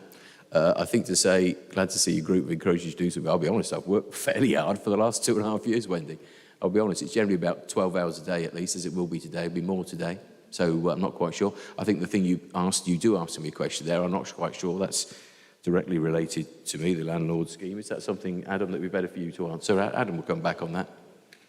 All right, Councillor Brown, briefly. Yeah, it's not the landlord initiative scheme, it's the landlord incentive scheme, and full details are on the website. Thank you. Councillor Paul Joyce. Will the leader of the council commit to holding a Clean Air and Climate Summit, which was discussed at September's full council meeting? I understand you may have an update for me. Yeah, thanks, Paul. And when I saw you walked in there, there was another thing I hadn't responded on. But we have discussed it at the Sustainability Group, cross-party group, and I've discussed it with the team. Yes, we will do it. So we'll talk to you, because us and the Town Council, I think, should lead it, along with the other parishes that are involved. So the answer is yes, and apologies for not having come back and said that sooner. Thank you. Thank you. Councillor Emma Roberts. Thank you, Chair. I wasn't going to raise this item, but I do want to now, because Councillor Nunn, I think the way in which you've just treated an officer of the council, dismissing why she was there or not. I think it would have been better to go back and ask those questions directly of her before you said you had no idea and she hadn't asked your permission or you hadn't given a direction. And the report that you've presented to us today is huge, but it contains the work of all the other cabinet members. You know, I'll give you credit for that. Well done, folks. It contains the work of everybody else. The question I have directly for you, I have emailed you on and you haven't responded to me. I did ask that you did give an update on the Sixfields Stadium this evening. So can the leader give us an update on the progress of the East Stand at the Sixfields Stadium, please? Councillor Nunn. Yeah, happy to. I mean, just need to clarify this and make sure that I've not. I don't think there's anything wrong in the comments I made there. My comment about no idea why she's there. The monitoring officer is a very senior officer, makes her own decisions on how best to carry out her role. So my not knowing. We have 3,000 staff. We have a senior team that work independently. I do not require to direct them in everything they do. So that's simply what that point meant, added to the fact that I was on holiday. You can shake your head and think there's something else to it. Reference to Sixfields, I think your response was reference the comment of the trust. I mean, the good news is we're due to complete on this fairly soon. Perhaps a couple of comments on that letter from the trust. They seem to be labouring under the misapprehension that we need to go back to Cabinet. There's no further Cabinet decision required.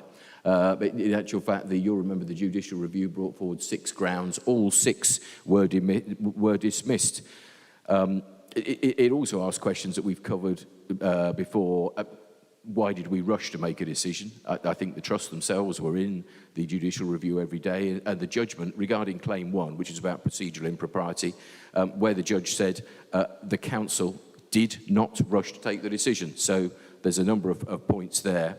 At the moment, we're in a... I didn't ask Councillor Nunn whether or not he'd responded to the Supporters Trust. I asked him to give an update on the stadium. Could you do that for us? Thank you. I think I've told you that it's due to complete soon. I think the whole idea that we should rush it at the whim of a letter from one of the unsuccessful bidders is poorly grounded. The reality is it'll complete soon, but I'll tell you exactly when it'll complete.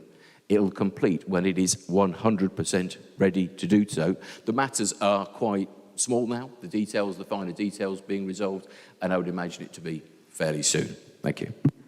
Thank you. Councillor Sally Bidsworth.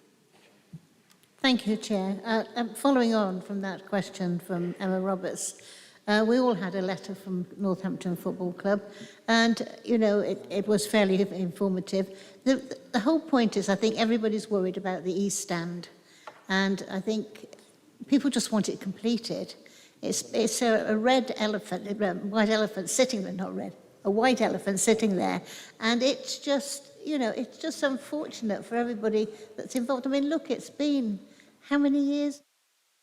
11 years? And people are, you know, people would just like to see it before they die, you know, basically. Thank you. Just hold on there, Sally. You look in good health, please. You'll see it, I promise you. I promise you. Look, it has been a long time, and I agree with everything. No one would want to see it completed more than me. But let's face it, I'm not going to take an extra 2 weeks or whatever it is off the process unless it's absolutely right. Rush or lack of attention to detail has not been, has been something that's caused problems with this, hasn't it? We ain't going to do it. It's going to be right. It's going to be soon, a matter of weeks. Not too long now, but it's going to be absolutely right. I promise you. That's the most important thing. Thank you. Thank you. Councillor Phil Larratt received questions from members McCord, Joyce, Roberts, Stone, Bidsworth and Humphreys. Councillor Ian McCord. Thank you, Chair. Councillor Larratt, as the Toaster Relief Road is not in Northampton, it doesn't merit inclusion in your portfolio holders report. However, recently the Council did issue a press release marking the completion of the A5 roundabout, which is in my ward. This is over a year late than it should have been completed. Will you remind Council of the next planning condition milestone in relation to the Toaster Relief Road, and will you ensure that the Council robustly enforces the planning conditions and make sure that Persimmon comply with them? Thank you, Mr. Chairman. With regard to the opening of the roundabout, that actually took place only last Friday after my report had been written, and that was a successful opening event. I think it's a well-constructed roundabout. I have to say, I was quite surprised at the width of the lanes and everything else. So I think you have got a really good bit of infrastructure there. Obviously, I understand what the councillor is getting at with regard to the roundabout at the other end and the completion of the junction on the A43. We are working very closely with National Highways and Persimmon in order to get that junction moving as quickly as possible. Our director has held meetings with both parties in order to bang heads together and get things moving. They are working together far more closely than they have been, and we're confident from discussions with them last week at that at that opening ceremony that things will progress and progress quickly. I do liaise regularly with my colleague for planning with regard to the enforcing the condition. It could prove very difficult to do that, but I leave that and take the advice of the planners on that. But we are pressing and pressing and pressing to get that A43 junction up and running so that we can open that road and get all the traffic out of Towcester, because that's the objective. Thank you. Councillor Paul Joyce. At the last full council meeting, I was assured that a clean air strategy would be published in the new year. Can Councillor Larratt provide an update and any further details on when it will be published? Councillor Larratt. Clean air strategy. That's not my remit, clean air strategy. That's air quality is Councillor Smith. If Councillor Smith wishes to deal with that now, I shall let him. We'll get a written answer for you on that one. Didn't hear that. What did he say? Written answer. Thank you. Councillor Emma Roberts. Thank you, Chair. So my first question is around the change of speed limit on Towcester Road. It's fantastic to see that finally being implemented this week, to have the top of Towcester Road now down to 30 miles per hour.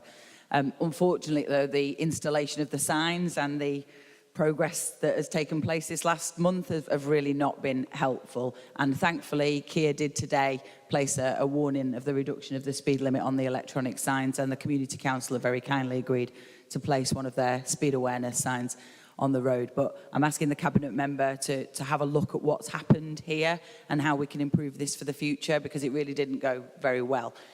It was also agreed with the Highways team when the agreement to change the speed limit was put in place, that all of Towcester Road would be cut back, the foliage, and that all of the signs would be cleaned. Kia have now said that that won't happen. Can you please intervene?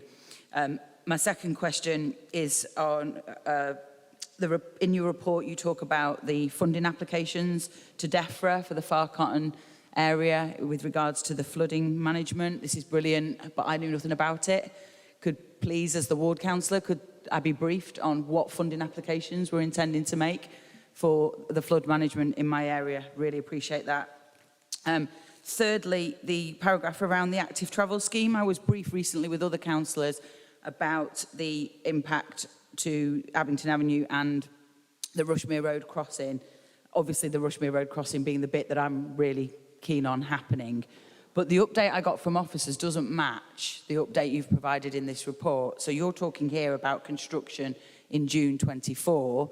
The officers advised me that part of the scheme wasn't viable because it would have a significant impact on a group of particular residents. And I'd really like to understand how we've jumped from that to now construction in June 24, and whether it's Rushmere Road that gets the construction in June 24. Thank you. Councillor Larratt. Sorry, Chair. The Towcester Road, I apologise for the length of time it's taken. The big issue was with the signs, because the sign at the top has to be lit, and there was no power cable in the vicinity, and we had to jump through hoops to get the power cable put in. So unfortunately, it has taken a lot longer than was originally envisaged.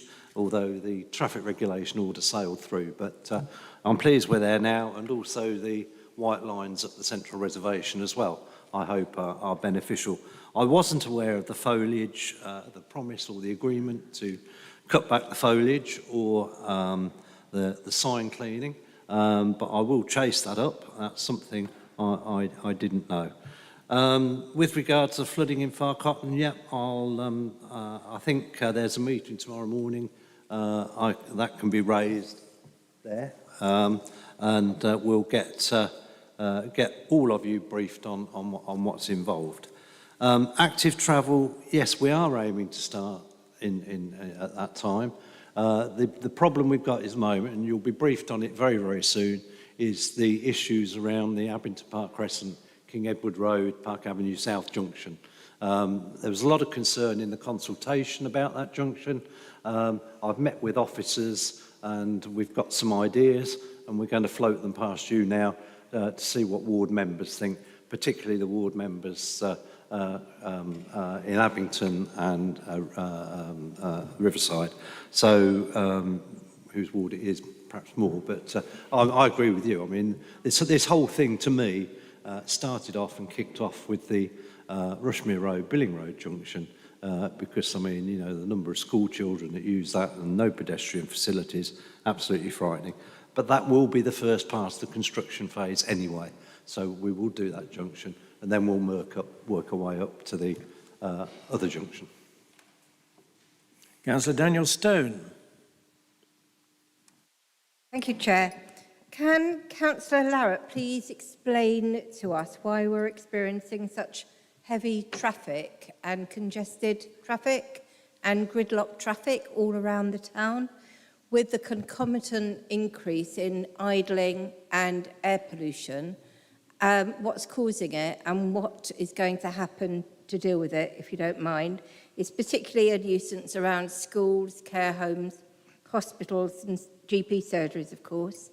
That's the first question. The second one is, could you advise me what I should be saying to my constituents from whom I get daily emails and phone calls complaining about the state of the environment? So fly tipping, littering, commercial bins out on the highways that are overflowing, rats every which way you look. So I need some advice, because the pressure about all of that on Castle councillors is quite unbearable, and I absolutely sympathise with all my constituents, I have to say. Or even better, maybe you could come and talk to them yourself on December the 12th when we're having a meeting. Councillor Larratt. I'll check my diary shortly, but congestion, unfortunately, we live in a town with a medieval road network, or designed on the medieval basis of the design of the town, which really isn't fit for today's traffic. We do have people who work in the town, people who trade in the town, and we have to ensure that they can get in and out of town to do their business and to work and to actually come and enjoy themselves. So, you know, congestion, unfortunately, on the road network we've got is very difficult to manage.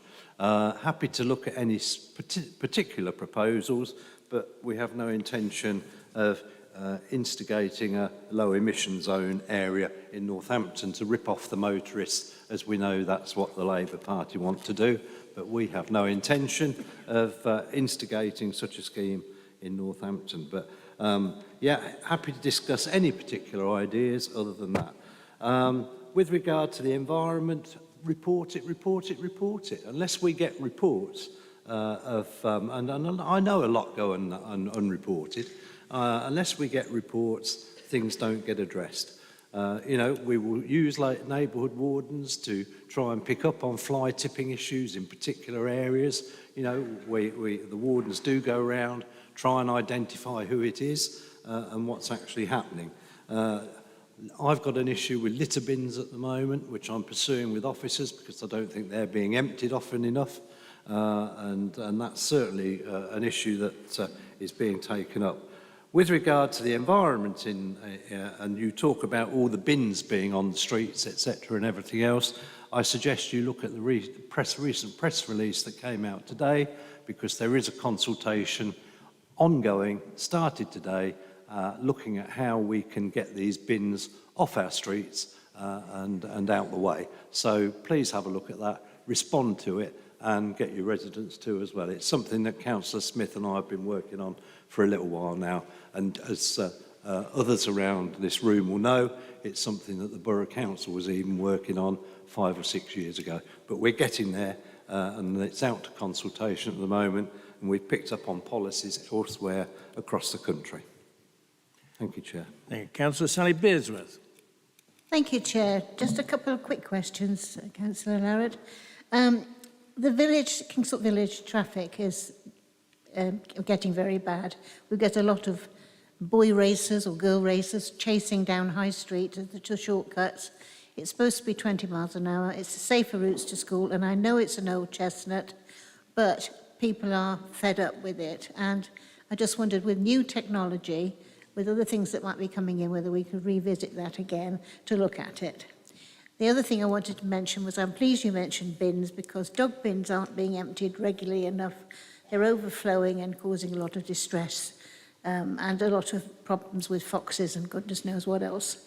And the third thing is, with Keir mentioning to me that they only do 3 pavements a year in West Northants to replace them, how are we going to encourage active travel, especially with elderly people, if pavements aren't going to be easy for them to walk on? Councillor Larratt. Thank you, Chairman. Kingsthorpe Village, as Sally knows, has been a burning issue for a long, long time with regard to traffic. And I think that we all had a meeting up in Waitrose Cafe about 18 months ago, trying to look at what could be done. Over the years, there have been various scenarios offered, but none have met with the approval of the villagers. That's why nothing has happened. We can't get consensus. If there is a way and of new technology, and the councillor has particular suggestions, then again we'll try and look at them. But as she knows, we can't get people on board. If there is a way, happy to discuss it. With regard to litter bins, I'm interested to hear what she has to say on that, and that helps me feed into the conversations I'm having with officers. So thank you for that. And what was your final point, Sally? Sorry, active travel and footpaths. Footpaths, we know that we need to put the whole of the roads and the footpaths across West Northamptonshire, right? We're talking £200 million. We do have a budget. I'm pleased that we've got more money from government next year for our roads, and obviously it's not just roads, it is footpaths, and if there are any particular areas that do need attention, we will do it. There's some work going on in Chipping Warden at the moment, where it's not just the road, it's the footpath. So we're happy to look at anything like that. But yeah, footpaths are important, particularly the impact on elderly people who could suffer serious injury if they were to fall over on it. So yeah, footpaths are equally important. Councillor Rosie Humphreys. Thank you, Chair. Councillor Larratt, thank you for your report. Just following up from Councillor Bearsworth's question, there seems to be no update in your report on the active travel strategy, nor on the Daventry LC WIP. The final draft of the Daventry plan was completed by consultants that were commissioned last December, and you reported at full council meeting earlier this year that public consultation was planned for the spring, and now it's about to be winter. Officers assured me earlier this month that they were pushing for the consultation to open this week, and now I understand it's going to be January. Such delays only give residents, staff and members the impression that there's no credible political will demonstrated by this administration to encourage and enable modal shift from cars to walking and cycling. After all, over 2.5 years since vesting day, The only new cycle routes are very few schemes secured through the planning process, most of which have yet to be constructed. What I observed this evening is what really matters to you is protecting the motorist rather than encouraging other forms of transport. Could you also tell members if you've signed off the draft interim active travel strategy, and if not, when you'll be doing so? Thank you. Councillor Larratt. Thank you. Thank you for that question. I have to say that I'm not totally aware of where we are with the Daventry LC whip. It's a little while since we've had a meeting, and I'm not particularly sure. I was under the impression it was shortly to go out to consultation, but if I can take that one away and come back to you on that one, please. Thank you. I noticed some hands being waved at me. I remind members that they are required to pre-notify before the beginning of the meeting if they wish to answer questions on this particular point. Questions to Adam Brown, now from Councillors Hill, Purser, Randall, Jolly and Harris. Councillor James Hill. Thank you, Chair. Just over a year ago, following a concerted effort from the local community, myself and fellow ward councillors, along with the Ecton Brook Residents Group, we celebrated the confirmation from our council regarding the establishment of a new community hub. The hub was slated to be part of a transformational development of a social housing project at the former Ecton Brook care home site. Since then, due to unforeseen circumstances, such as escalating building material and labour costs, coupled with the obviously interest rates, which have also risen, these have presented obstacles and issues beyond the council's control, which I fully accept. And regrettably, the initial allocated funds which were allocated are no longer sufficient to cover the anticipated costs of the project. Adam, I really would like to extend my sincere appreciation for the support you've provided thus far in sustaining this crucial initiative. But today I am seeking assurances on several key points, if that's okay. And firstly, I request that West Northants persist in its collaboration with Ecton Brook Residents Group and Billing Parish Council. By actively seeking various funding opportunities, we all hope to address the current budget shortfall. Secondly, it's imperative that any funds earmarked for the project in the capital budget that were already done by West Northants remain there. And obviously, we would like to see those stay in place until we successfully bridge the funding gap. Finally, I really would like to urge the Council to promptly initiate the submission of the planning application for the community hub.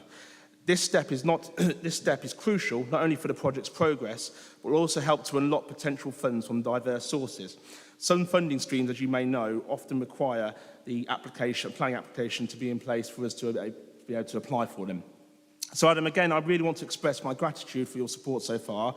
As you're probably well aware, it's a really vital project for the area and one which will bring a lot of benefit to my residents and everyone else for years to come. Thank you, Adam. Councillor Brown. Thank you, Chairman. In light of the earlier debate, I should start by stressing that the council housing has not been reduced in light of the difficulties that the wider scheme faced, but absolutely happy to give my full commitment to continued collaboration with local residents, parish councils and any other interested parties in Councillor Hill's ward, along with his two ward colleagues. And I know that Councillor Smith, in his role as communities portfolio holder, is equally as committed to trying to take this scheme forward. Furthermore, once Councillor Longley is available once again, I'll have a discussion with him about ensuring that next year's budget has earmarked funds where available for the project. And of course, we'll seek to get that planning application submitted as soon as possible. I recognise the distinct need for community spaces in the Eastern District of Northampton, and I hope that together with Councillor Hale and his two ward colleagues, we can make that a reality as soon as possible. Councillor Bob Purser. Thank you, Chair. I just wonder from Councillor Brown whether the view of the previous Home Secretary that homelessness is a lifestyle choice, is that Conservative Party policy, and does he reject that statement? And when, just to some information, the homeless and rough sleeping strategy, when is that coming to Cabinet? Councillor Brown. So I'll take the last point first, if I may. The homelessness and rough sleeping strategy is currently in its final stage of drafting with me as portfolio holder and the officers concerned. There will be stakeholder collaboration events in January where we'll have input on co-design from key stakeholders in West Northamptonshire. That will form part of the statutory consultation process that we have to undertake. Thereafter, it's penciled to go to scrutiny in February, and as soon as it's gone through scrutiny and we've had a chance to digest the response from scrutiny, it will go to Cabinet thereafter. The structural changes order dictates to us that it has to be in place by the 1st of April. It will be in place by the 1st of April. There's no doubt about that. In terms of the former Home Secretary, I don't agree with her. She's the former Home Secretary for a reason. The Prime Minister's rejected her, I reject her, and I think that's all I've got to say about that. Councillor Wendy Randall. No, that's fine. Thank you, Chair. Thank you. Councillor Cuilla Jolly. The Abington Library is celebrating its 100th birthday. Unfortunately, there is a big question as to whether its doors will remain open to serve the community due to its lease. Can we please have your support and confirmation that you would do everything in your power to keep it open? If you can provide us with a timescale or updates. You know, as we know, we've spoke about it before, it's a big concern of ours and it's such a community hub. We need your help. Councillor Brown. More than happy to have the conversation with all relevant ward councillors about what form of help they're after. I think Councillor Jolly and others will be aware that there's a uniform approach to community managed libraries. The agreement is that where they're occupying district council or former county council buildings, that they pay market rate on rent, less a deduction of 40%. But I'll just map out a few other examples across our district: Moulton, Long Buckby, Kingsthorpe, several others as well. They all have one thing in common, which is that their local parish councils have stepped up to help out and keep those libraries open. So I think as a starter for 10, the best thing that she could do is turn to the man on her left, engage his support and others on the town council and ask them to do what other town and parish councils have done across Northamptonshire. Councillor Jonathan Harris. Thank you, Chair. I'd firstly like to start by thanking Councillor Brown for his support and help on a particularly challenging piece of case work with a long history, which it would seem our current Daventry MP and the old Chief Exec of Daventry District Council wasn't able to resolve. So thank you for that. Very helpful support that you've given on that. My question relates specifically to energy efficiency measures. We're aware that MPH have been successful in securing funds for that purpose. Could you advise what the situation is regarding other housing partners such as Futures? They presumably also have access to the public sector decarbonisation funding, and what powers therefore exist from us as a council to encourage other housing associations to actually go after that funds? Obviously, it's not our stock, but do we have any powers in order to encourage them to do the same as MPH? Thank you. Councillor Brown. So whilst we have no formal powers, what we do have is the aforementioned Housing Partnership Board, where we work in partnership with the major registered providers within West Northamptonshire. Thus far, Futures and Grand Union Housing haven't been successful in obtaining housing decarbonisation funds. We'll continue to press them to upgrade their housing stock wherever possible. Thank you. Councillor David Smith to take questions from Councillors Hack, Jolly, Randall, Harris, Humphreys and Meredith. Councillor N.M. Hack.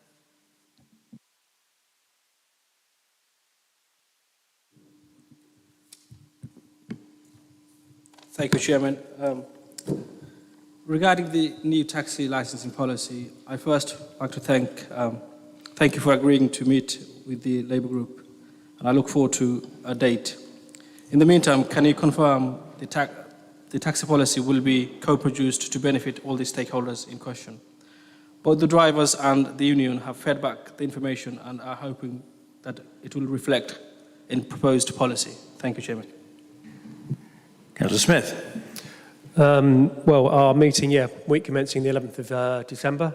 Looking forward to that. The policy is before the committee in January. The consultation has been taken in, it's been looked at and it hopefully reflects in that document. But looking forward to our meeting on the 11th, or week commencing the 11th. Councillor Quella-Jolly. Thank you, Chair. It was only a few weeks ago that we had the heartbreaking scenes at Westone Manor, where residents were given less than 2 hours' notice before its closure. Can you please assure us that any asylum hotels set to close in West Northants will not be treated in this way again? And also, with your summary, which you gave earlier on, about vaping, I thought I'd missed all that information in the report, but actually you missed it, or you didn't put that in your report. Next time, can you just update us with all that communication, because that would help us too. Councillor Smith. Second part of the question, yes. It was wholly awful the way that the Westone Manor was closed. That was sat with the Home Office. As you're well aware, we've worked really closely with the resettlement team, and relationships are formed and friendships, etc., etc. I think it was awful, and there was feedback to the Home Office expressing our concern. And I think that's a very much more than concern. So it wasn't at all handled well. The other contingency hotel, that there's much more notice has been handled on that, but it wasn't at all done well. But that wasn't us, the Home Office. But as you've seen, WNC, I think we can all admit that we've done a pretty good job. Councillor Wendy Randall. Yes, thank you. Just a few questions.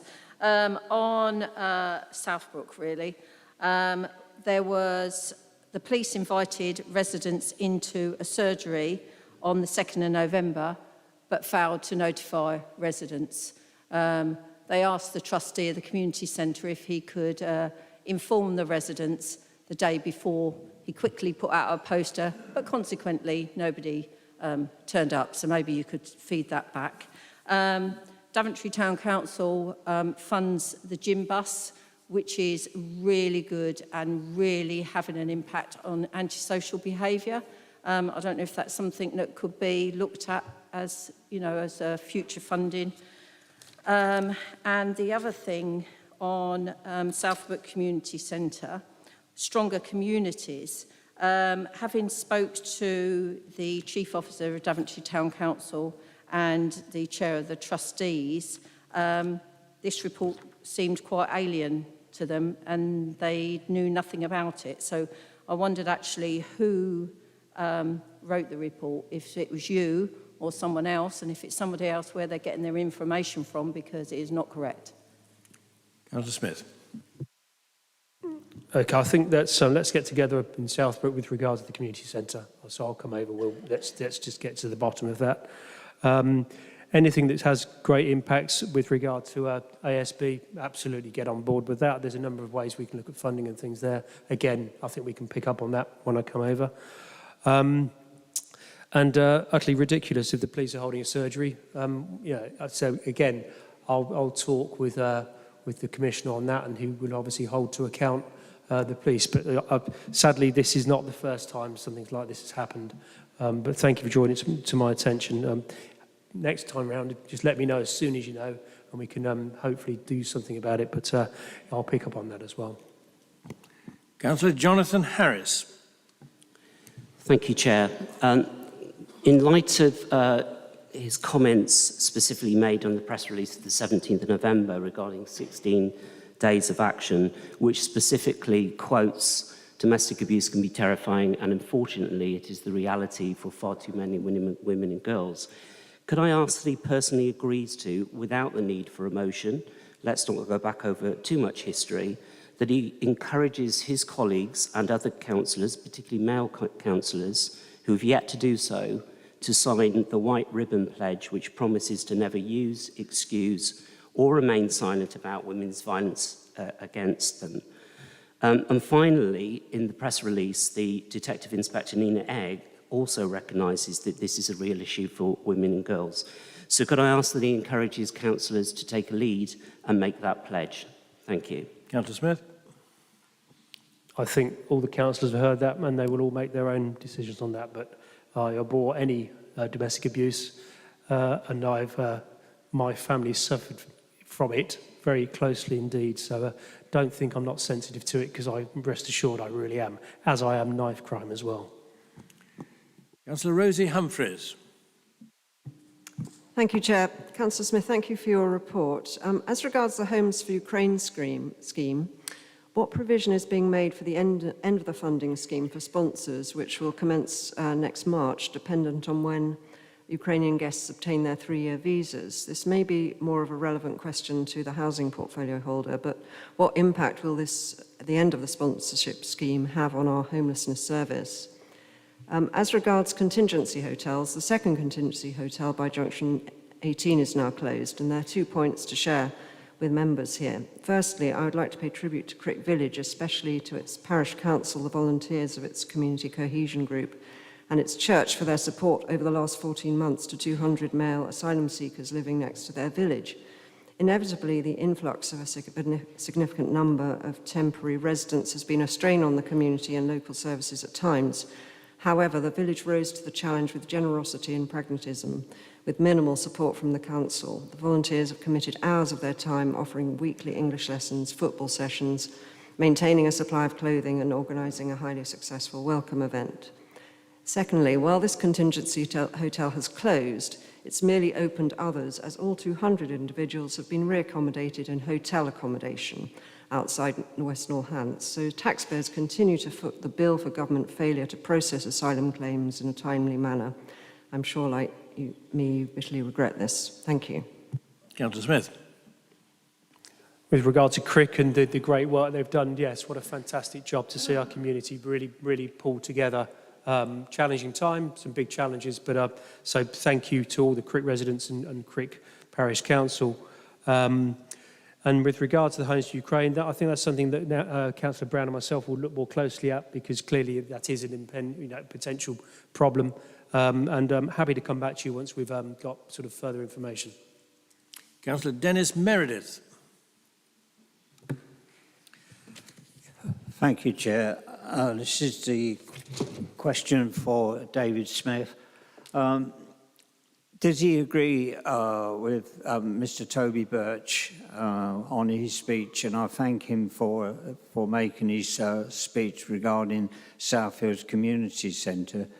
I have been told that the centre is in danger of being closed because it's not fit for purpose. It's damp, the heating's not adequate, and there's no proper entrance to the community centre. Is Councillor Smith going to take any notice of what Mr. Toby Birch has said, bearing in mind that if the community centre does close, then there'd be nothing there for Southfields to use? Obviously, I've raised this many times for the last 2 years, trying to get this done, and it's been falling on deaf ears. I'd like to thank Councillor Hill of Rectory Farm, which is conservatively run. He's had quite a bit of money put into their community centre to make it fit for purpose, and it makes me quite cross that because Talavera is an area of deprivation, we're not taken seriously and nothing has been done. So will he give me 100% assurance that he would take this back to the officers and say to them that this must go? The reason I'm raising this question is because I understand there was money for the Western Fable Centre for the Forum in the figure of 30 or 40 million pounds. Well, surely the Southfields Community Centre is more worthy of spending some of that money on that place, because at least with the Western Fable Centre, they have an existing facility where Southfields has none. Thank you. Councillor Smith. Well, I commend the great work that Toby and his organisation does, absolutely. Yeah, we had a meeting and we discussed the Southbrook Centre. It's got some huge challenges. I think the bottom line with that, and I think Councillor Larritt will agree, and Councillor Golby, it's simply not fit for purpose. So to spend any money on that would not be the way forward. So we will look further at what we can do. But as you know, Dennis, it's not fit for purpose, and it's directly next to domestic accommodation as well. So even to sort of get best use out of it, you know, into the evenings as well, that just wouldn't work. So happy to engage further, but that is a hugely challenging building. Thank you. We are trespassing on time. We haven't heard from Councillor Lister for some time on questions, so I propose to allow questions to him, following which we'll take our customary 10-minute break. Questions to Councillor Lister from Councillors Clark, Hack, Stone and Randall. Councillor Paul Clark. Thank you, Chair. I've had to answer to that question from person concerned yesterday, so I'll withdraw that. Thank you. Councillor Inan Hack. Thank you, Chair. Businesses along Bridge Street say that they are still suffering from the road being closed through traffic. Can this council have an update on when the demolition will take place and the road reopened? And can the cabinet member assure us that the market traders and the redevelopment of Market Square will be completed on time? Councillor Lister. Sorry, I didn't catch the road name you were talking about, but the Market Square is on time. Bridge Street, so that one's probably more relevant for David Smith, who's under community engagement, but I know the officers are working very hard on getting that open as soon as they can. Does Councillor Smith have any more information on that? I'll give you a full briefing after this. It's been complex. Thank you, Councillor Roberts. So yeah, it's been a challenge, highly complex legal challenge to get this ironed out. But we're almost there. But it's wholly unacceptable to it has gone as long as it has. But that's what it is. But we're doing our level best to get it dealt with as quickly as possible, but it's not been straightforward, as I'm sure you can imagine. Councillor Daniel Stone. Thank you. I've got 3 questions for you, very quick questions. As is well known, there's a lot of local interest in heritage in Castle. What's being proposed to preserve and make accessible the heritage being found in the Market Square is the first question. Second question is, does the stack proposal for Market Walk, Peacock Walk include the 90-bed pod hotels that was recently granted planning permission? And the third question, Studio Egret West is the 3rd firm of consultants employed to shape a bold and catalytic vision for Greyfriars. So I'm just wondering how much the total cost of all those 3 consultancies has been and will be, and what will make this one successful where the other 2 failed. Councillor Lister. Thank you. Heritage on the Market Square, we're keeping all that. We're working with the museum to make sure we get that on display for the public. No to the 90-bed pod hotel. It's a completely different planning application that's been submitted today. Studio Egret West, why is it going to be different? Because I'm involved with it. 100% it's going to get delivered. Don't you look like that, Councillor Roberts. But I don't know how many all of them have been delivered by, how much it's all cost, but I can certainly get a number for you and get back to you. Councillor Wendy Randall. Yes, thank you. I just wondered why Daventry has been kept apart from the other towns and why you're working on a Daventry master plan. There was a meeting in the Guildhall last night looking at, the towns and why you're not looking at it all together, because I'm always being told that we're one council now. Obviously, you did come over to Daventry. People didn't feel that they're being listened to, really. And all it was really was about getting more residential into the high street. We've had visions before. They've never hardly come to any fruition.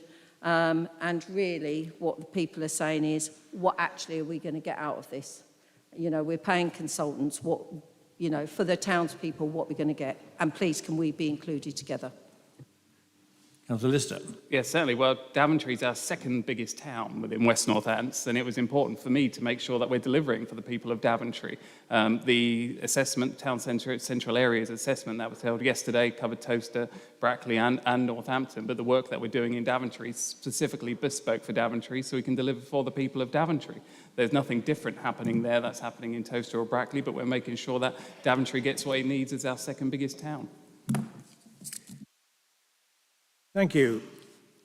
May I then, at the conclusion of this item, ask members to receive the reports from the Cabinet members and the recorded decisions from the Cabinet meetings held between the 10th of October and the 14th of November. May I have consent of the meeting to do that?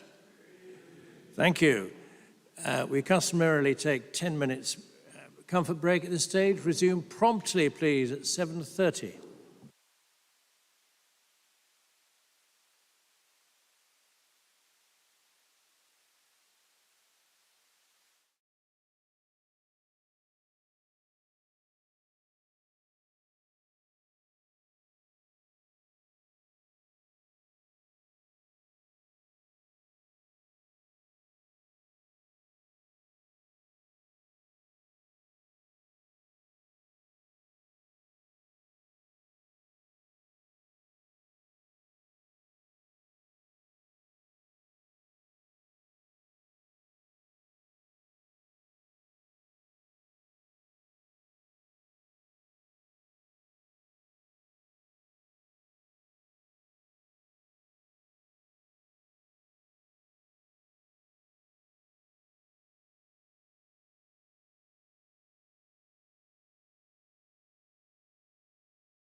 Thank you.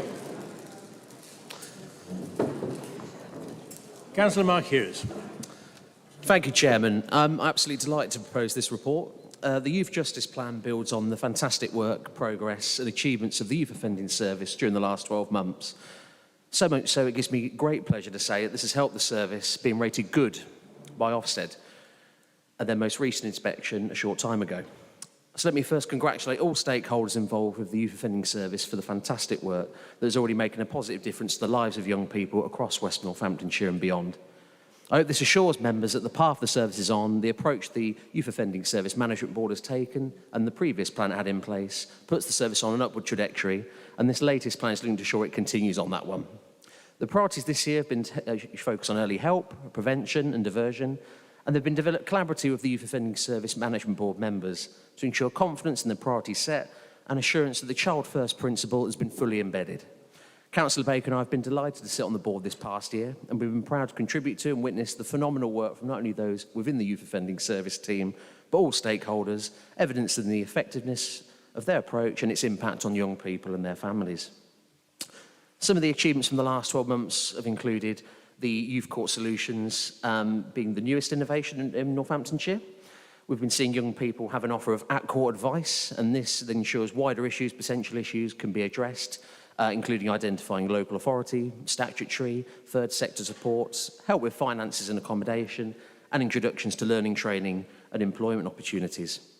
All young people with special educational needs have been identified and educational needs supported in conjunction with their youth offending service plans. A communication passport has been introduced to magistrates and judges to ensure they communicate effectively and appropriately with a young person. And all young people complete a speech and language assessment to determine the level of support they require. Of course, there have been concerns as well. And one of the main concerns we found within the education area is that 15% of the total number of those in the Northamptonshire Youth Offending Service cohort were not in education, training and employment. And to address that, 2 education and training employment advisors have been recruited, and they'll be assisting those in the Youth Offending Service to maintain their education. For example, these education, training and employment advisors have helped young people sit their GCSE exams within the YOS offices. For the priorities and plans within this report, the Youth Offending Service will hopefully increase the number of those post-16 accessing level 1 and level 2 functional skills in English and maths.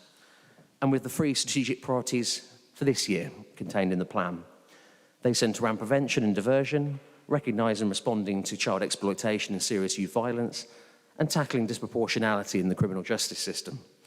To address these 3 priorities, the plan contains actions that we scrutinised by the YOS Management Board throughout the coming year. I actually attended the latest YOS Management Board today, and we were delighted to confirm that we've actually seen further improvement in the figures that you'll find within the report.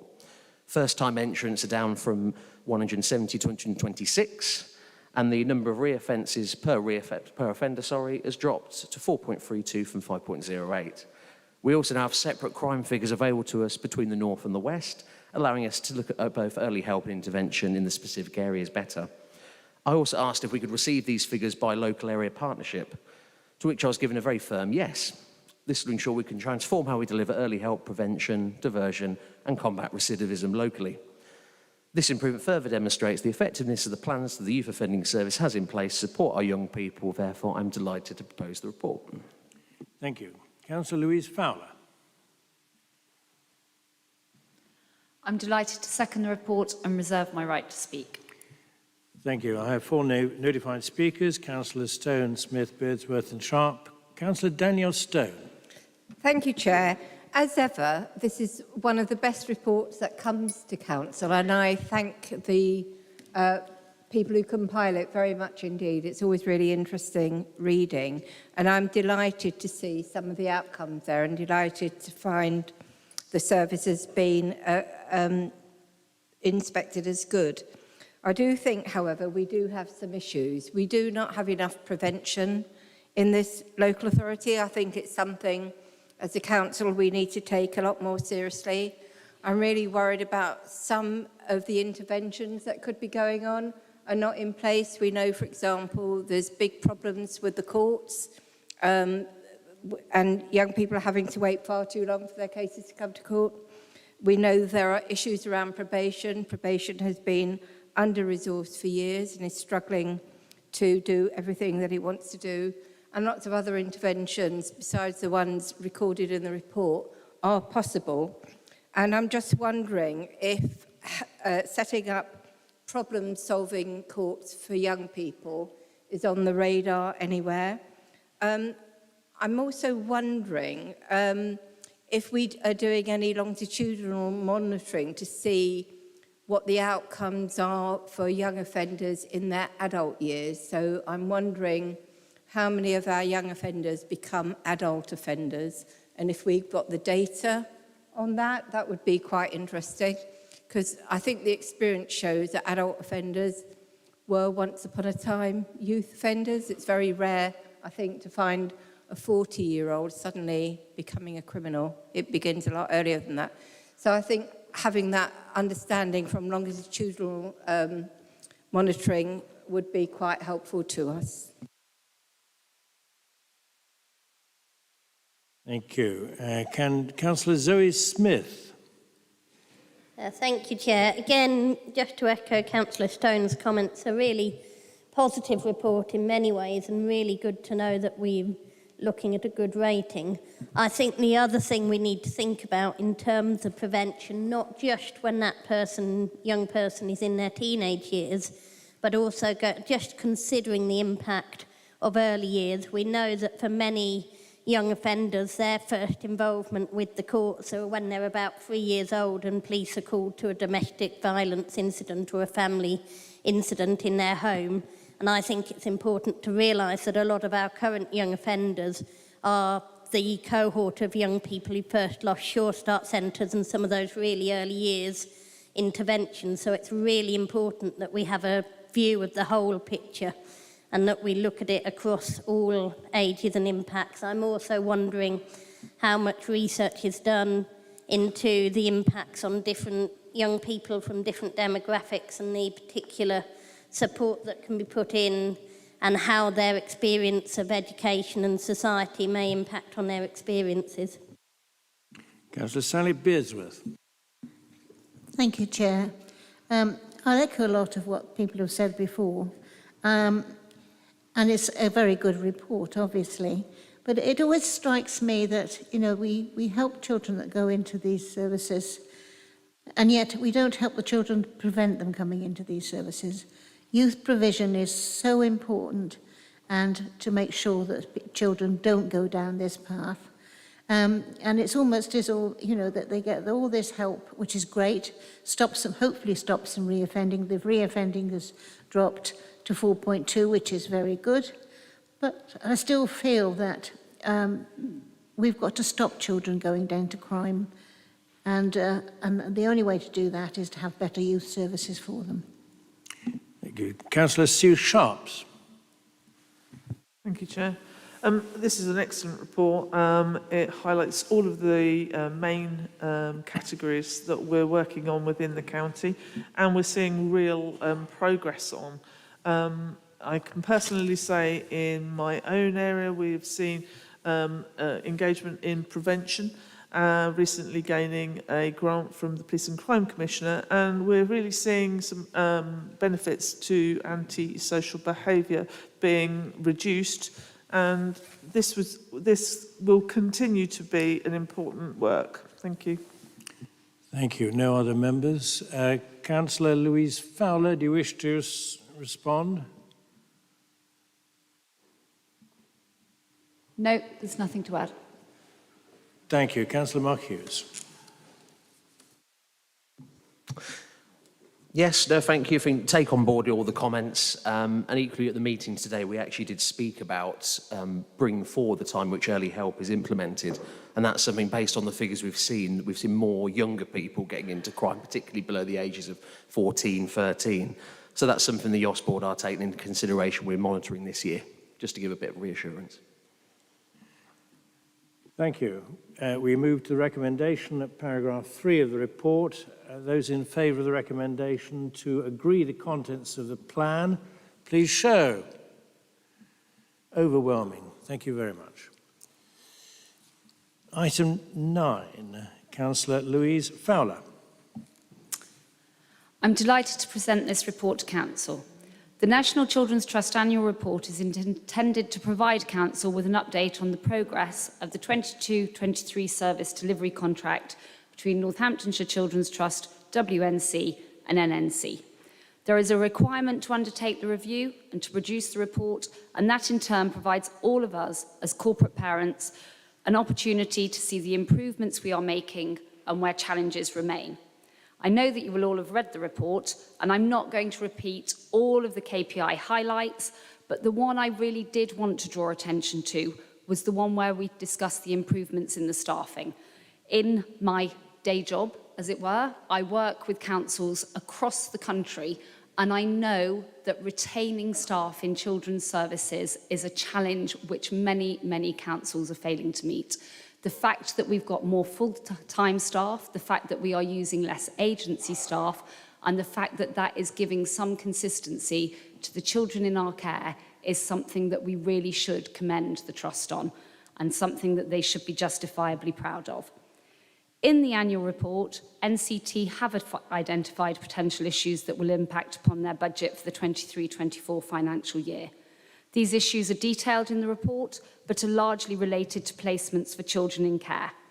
The current levels of volatility, efficiency of joint funding processes, and current flux of emergency placements, the increasing complexity of need in a market where demand outstrips supply, are all impacting on NCT's ability to meet children's needs within the current budget envelope.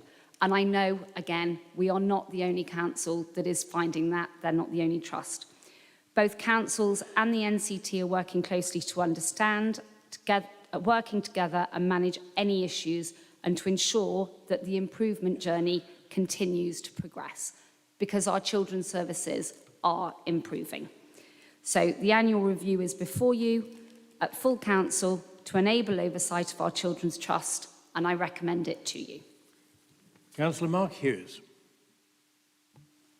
Thank you, Chair. Yes, nothing further to add and happy to second.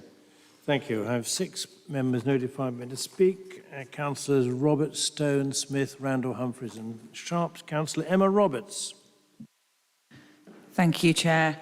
There are some parts of the report that are excellent to read, and I absolutely agree that retaining staff and having that continuity of care is something that the Trust should celebrate.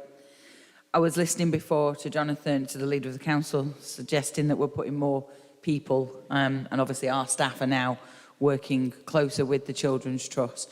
I'm really worried that that's just that too little too late, and that we've waited and waited and waited to intervene, and we haven't intervened soon enough. So I hope that's not true, and I really do hope that we're there. I think we have to do everything we can to help the Trust succeed, and we have to do everything we can for the benefit of the children in the area. I didn't get to ask the question of Councillor Golby earlier, but I was going to ask that of him, Councillor Longley and Councillor Baker. Councillor Baker and Councillor Longley are not here, so I'll ask it of Councillor Fowler.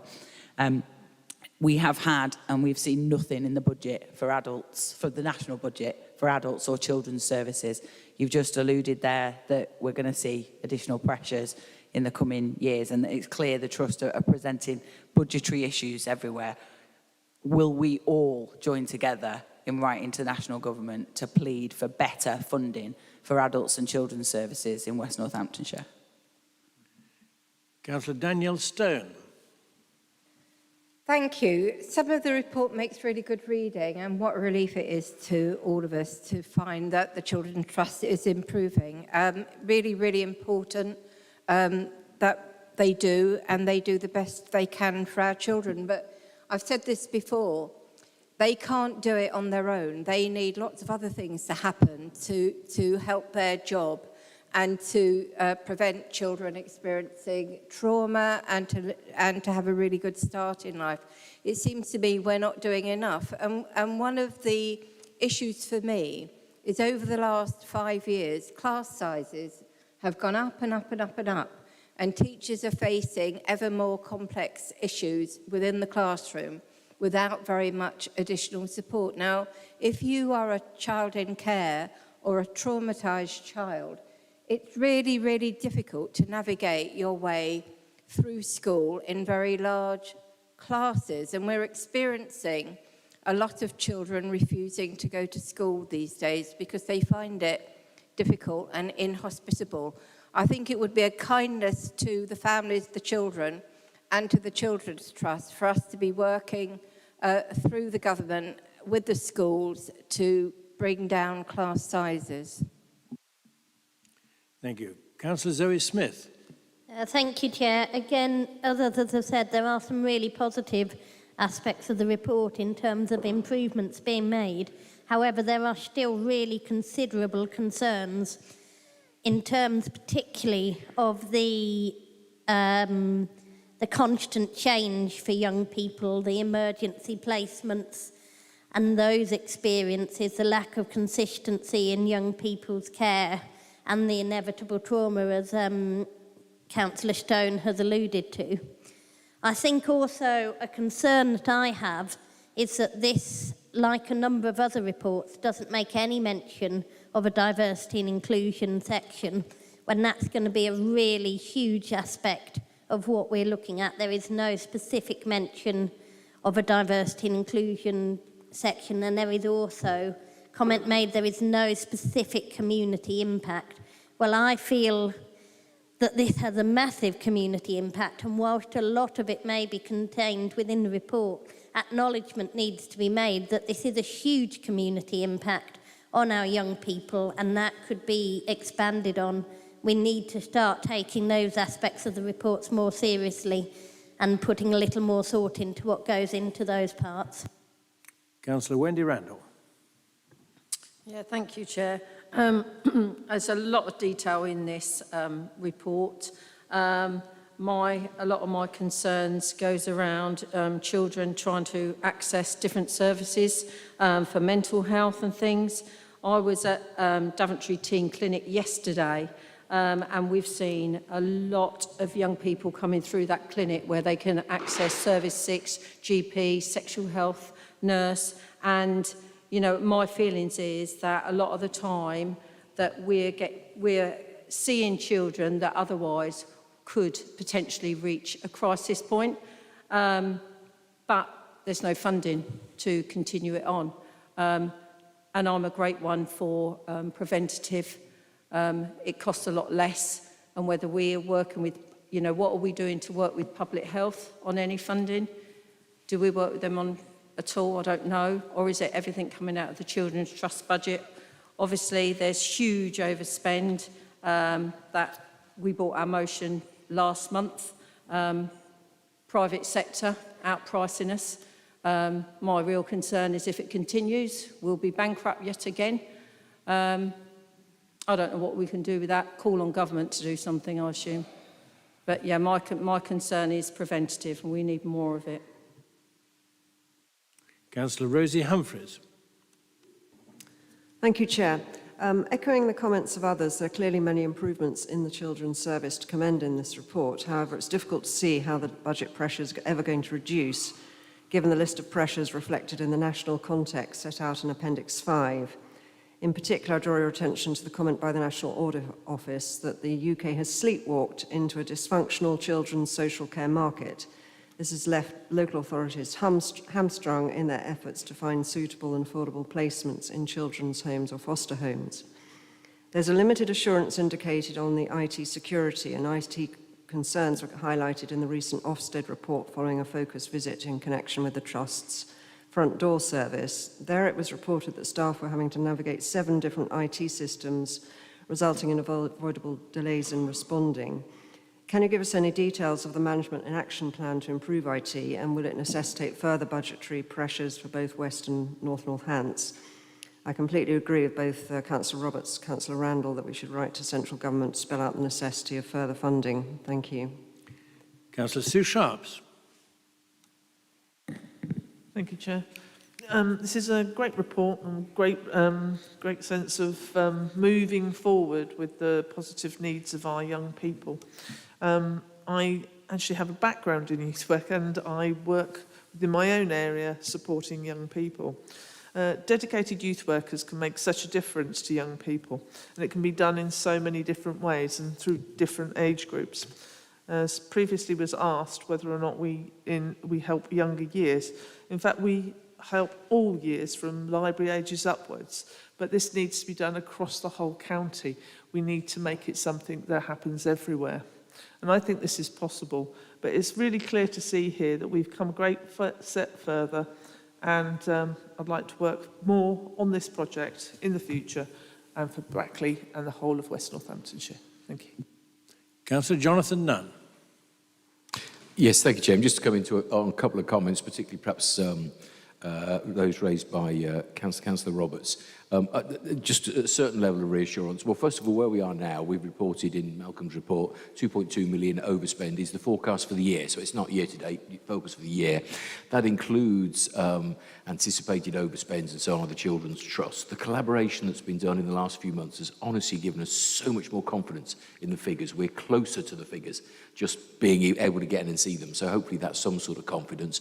We think, therefore, also next year we'll be dealing with a far more predictable and a far more, if you like, maybe I can say honest view of what the worst picture might be of the budget. And we think having done that, it will be taken care of within the draft budget that's coming forward. Government didn't address local authority funding pressures, as you quite rightly say in the autumn statement. Glad to be able to tell you, in terms of your comment about writing, I today added my signature to a letter from the County Councils Network, which was to the government, asking them to remember the points we had previously made to them when it comes to the settlement. Thank you. Thank you. No other members. Councillor Louise Fowler to round up.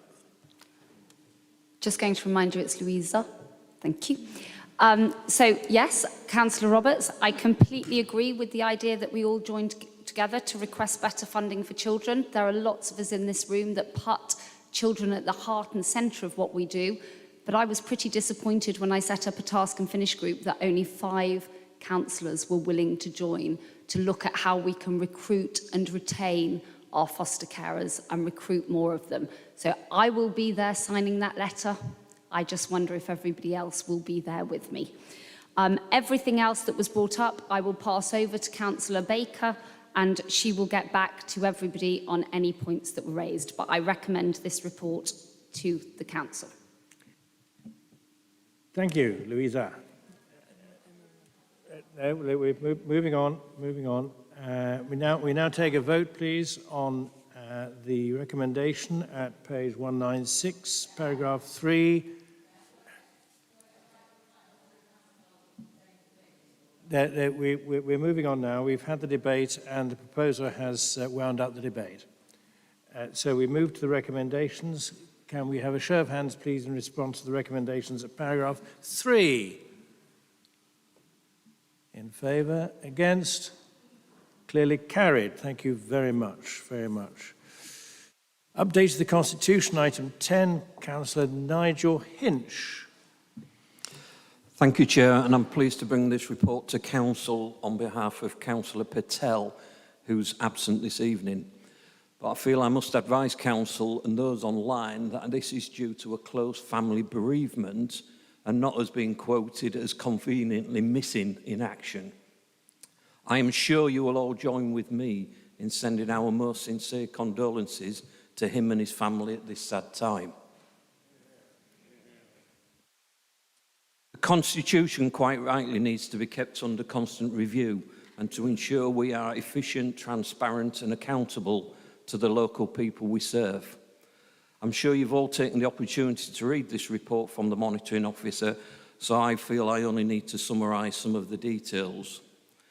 This has already been debated at the Democracy and Standards Committee with cross-party support. There's 5 main areas that this report covers. Section 8, relating to councillors and the members' complaint procedure, gifts and hospitality, officers, changes on the financial procedures rules, and the establishment of entities that are either wholly or jointly owned by the council. Probably the most important part is the members' complaint procedure, which hasn't been reviewed since this constitution was first adopted and has now been updated to ensure best practice is used. I'm sure all members of all parties who may find themselves subject to this process expect to be treated fairly, and following concerns raised by members that the level of support provided to them had been inadequate. On the gifts, it's a small increase from having to notify any gifts or hospitality. It's currently at £10 and the proposal is to move to £25 before it has to be recorded. There's also been changes made to the officers within the Constitution, which has arisen out of the secondment of the Executive Director of Corporate Services, who is now at the Children's Trust, which has necessitated this amendment. The remaining two sections relate to the finance procedures, and establishing these new organisations are all about improving our processes. I'm happy to propose this report. Thank you. Councillor Andy Kilbride. Thank you, Chair. I'm happy to second this report and reserve my right to speak. Thank you. 4 notified speakers, Councillors Bignell, Smith, Sharps and Beardsworth. Councillor Phil Bignell. Yes, thank you, Chair. I would like to comment on Section 5, which relates to the new members' complaint procedure. As unfortunately I'm the only member at SNC to ever experience the old procedure from end to end, I feel fully qualified to comment on it. I would like to commend this new procedure and thank the officer for producing it, and I feel that a lot of the worry and angst I endured recently has been removed.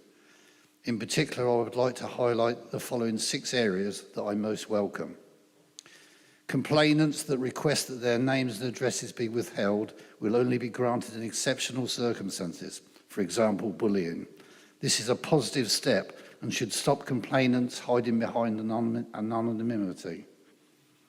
The initial assessment of the complaint will be completed within 30 days of receipt and the members informed.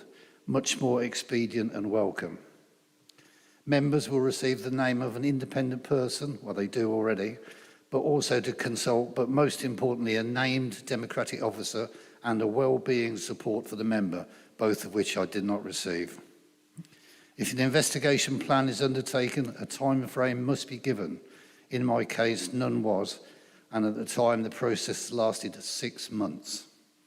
If there's to be a formal hearing of the subcommittee, then a pre-hearing process takes place, and matters of process can be discussed, a great addition to the procedure. And finally, there is now a complete process map, making it clear to everyone involved the direction of travel. So, in conclusion, Chair, I thoroughly recommend this part of the report, and I hope that none of my fellow members ever have to experience this much enhanced new procedure. Thank you, Chair. Thank you. Councillor Zoe Smith. Thank you, Chair. I would actually like to raise some concerns or warnings or considerations regarding the removal of anonymity except in those exceptional circumstances. I think people have to be really aware of potential power imbalances between complainants and people such as councillors who have a certain degree of power and authority through being elected.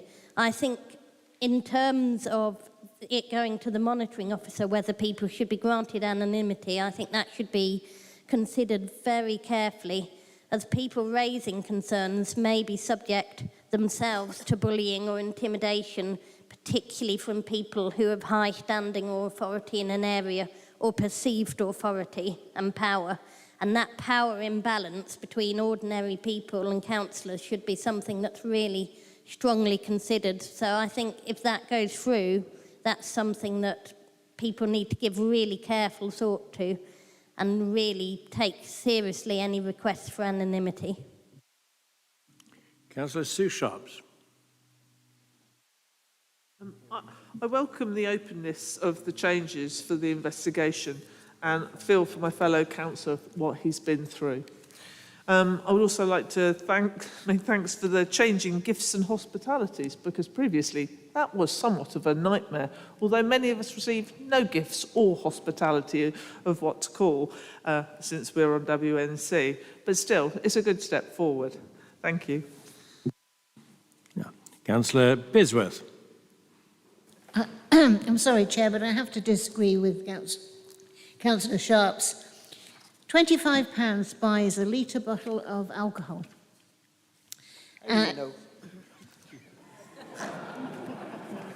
I've researched it. I've been round the shops to see how much things cost. Basically, when we discussed this last time, I said £10 because obviously, if you go out and somebody buys you a cup of coffee, that's fair enough. But I just don't believe that £25. You know, we have such bad press. We have such bad press. Not always our fault, but other people's as well, where people get gifts and trips out and taken someplace and holidays and goodness knows what else. I just wanted to make sure. I just wanted to make sure. I know you think it's funny, but I think for myself, I think I'd like to make sure that the £10 to me is a very small amount. I know £25 to say will buy you a litre bottle of alcohol, and it's just, to me, it's wrong that people should be getting this as a gift, and sometimes it can be misconstrued by the public. Councillor Emma Roberts. Thank you, Chair. I'll be supporting the report. I just wanted to make a point about the complaints procedure and the time for responding. I agree all complaints should be dealt with really swiftly, but I think we need to encourage all councillors in this room to encourage all officers in the council to ensure that our residents who complain get a timely response to their complaints, because right now that doesn't happen regularly. I'm not saying it doesn't happen ever, but it doesn't happen regularly, particularly around children's services. And I've got a complaint in the trust at the moment that has been going on for months and months and months. It's a social care complaint and we still haven't had any response. So just urging on behalf of residents that they get the same treatment as we expect. And then, forgive me because I might be mistaken about this, at 5.4 and 5.5, where it talks about the appointment of officers, particularly those who have been seconded into the Children's Trust, and we changed the chief officer statuses. The report says there's no financial impact. I wasn't clear whether there'd been any financial impact of any of those secondments or changes and whether that accurately reflected the report. I don't think it does, but before I vote yes for the report, I just want to clarify that. Thank you.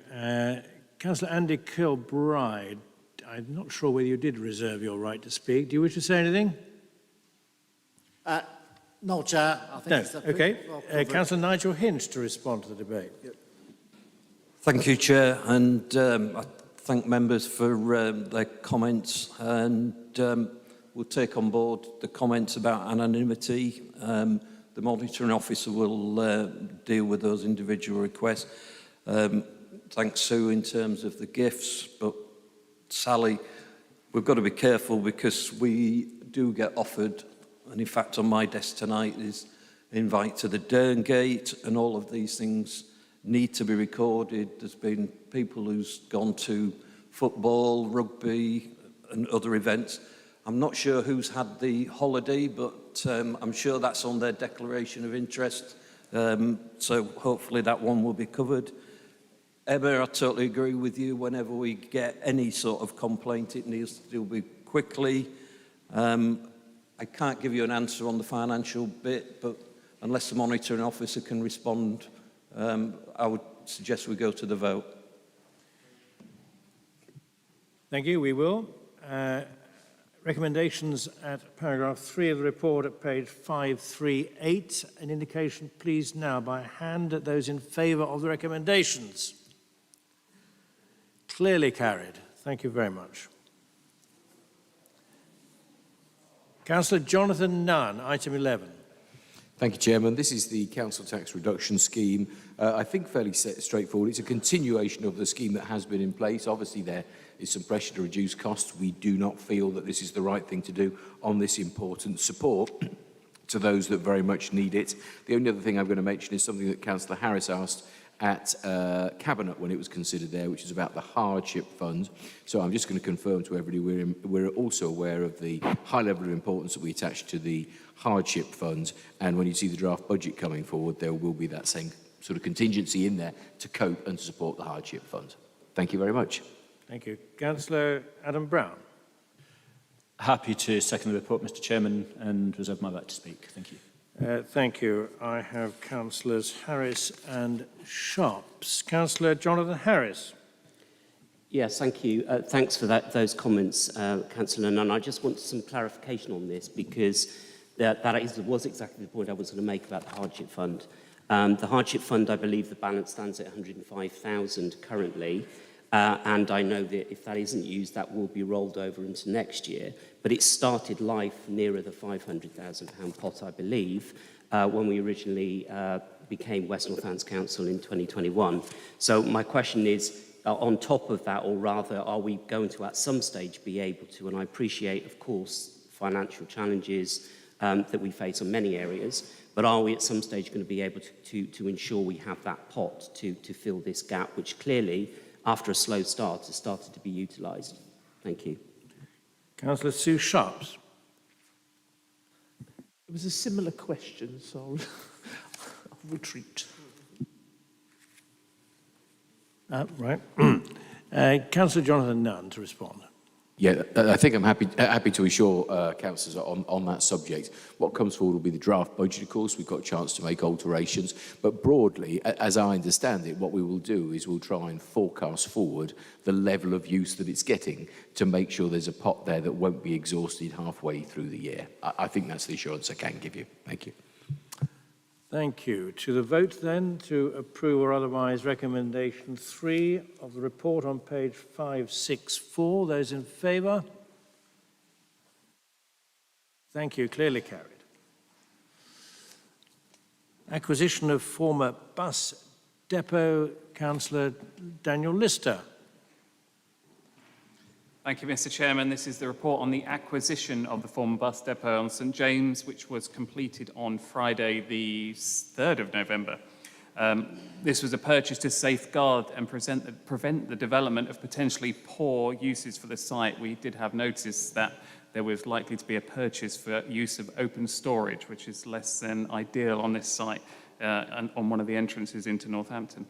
Some of the largest pressures, as we know, faced locally are those of affordable and suitable housing types for our residents. This site has the potential to ease these pressures, and the majority of the housing within the scheme is looking to be tenure types where the council is facing most pressure. These would include affordable rent, social rent, shared ownership and other affordable tenures. But we're looking to raise the standard of terms and design and sustainability when we bring forward this site. The current feasibility work has indicated that the site can deliver 80 homes, and the master plan will look at maximising the density on the site where viable to do so. The preferred option is for us to retain as much of the original tram depot building and the transport offices as possible. I think that's all I've got for this one, Chair, and I'm happy to go to comments now. Thank you. Thank you. To second, Councillor Jonathan Nunn. Yeah, thank you, Chairman. Very happy to second. If I may, I'll reserve my right to speak. Thank you. Thank you. I have 4 notified speakers, Councillors Purser, Randall, Beardsworth and Sharps. Councillor Bob Purser. Thank you, Chair. Just to welcome this report. I have to say it's only necessary because the former Northampton Borough Council had not inserted a clawback clause when they sold it to churches, and that suggests there was a previous lack of oversight from the political direction. 3 factors to me important in this direction. One is that we retain the heritage and pay homage to its former use as the bus depot and retain that wonderful building at the front in some form or other. The second is that the architecture is indeed excellent. There's an opportunity to really improve the area through some excellent architecture. And the third is that the priority here is for social housing. So we've got to put our minds into how do we persuade Homes England and the appropriate funding authorities that this should be used. The maximum number of social houses are brought into this development. Thank you. Councillor Wendy Randall. Yes, thank you, Chair. It was a shame that this had to be brought on without it being able to come to Cabinet and without the Council being able to discuss it and without it being able to come to scrutiny. I was informed of this by a journalist. I had no idea. She did a report. After that, we were called to a briefing where we heard what the plans were, and that was basically for affordable and social housing. Obviously, it is something that we desperately need for our residents. So I really hope that due diligence has been done and those homes are going to be delivered, and we're not going to see that it costs too much to deliver and it's sold off to somebody else. So thank you, Chair. Councillor Sue Sharps. Thank you, Chair. Although I do agree with the way this was delivered unusually, but I'm glad to see that we're going to keep the original building and hopefully make this a project to be proud of for the future of Northampton. Thank you. Councillor Adam Brown.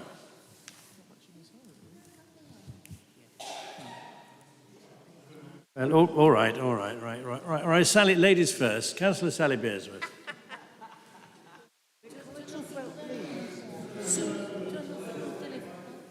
Hang on.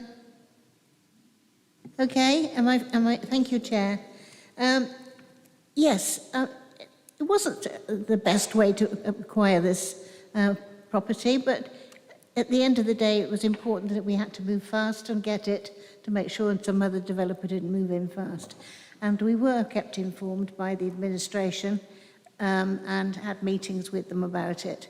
It couldn't come to Cabinet, there wasn't time, but I really feel that this is a wonderful opportunity to give St James the boost it needs to bring it up for all the local businesses, to have a mixed tenure of houses, a large percentage I would like social, but affordable as well, so you've got a good mixed tenure of properties.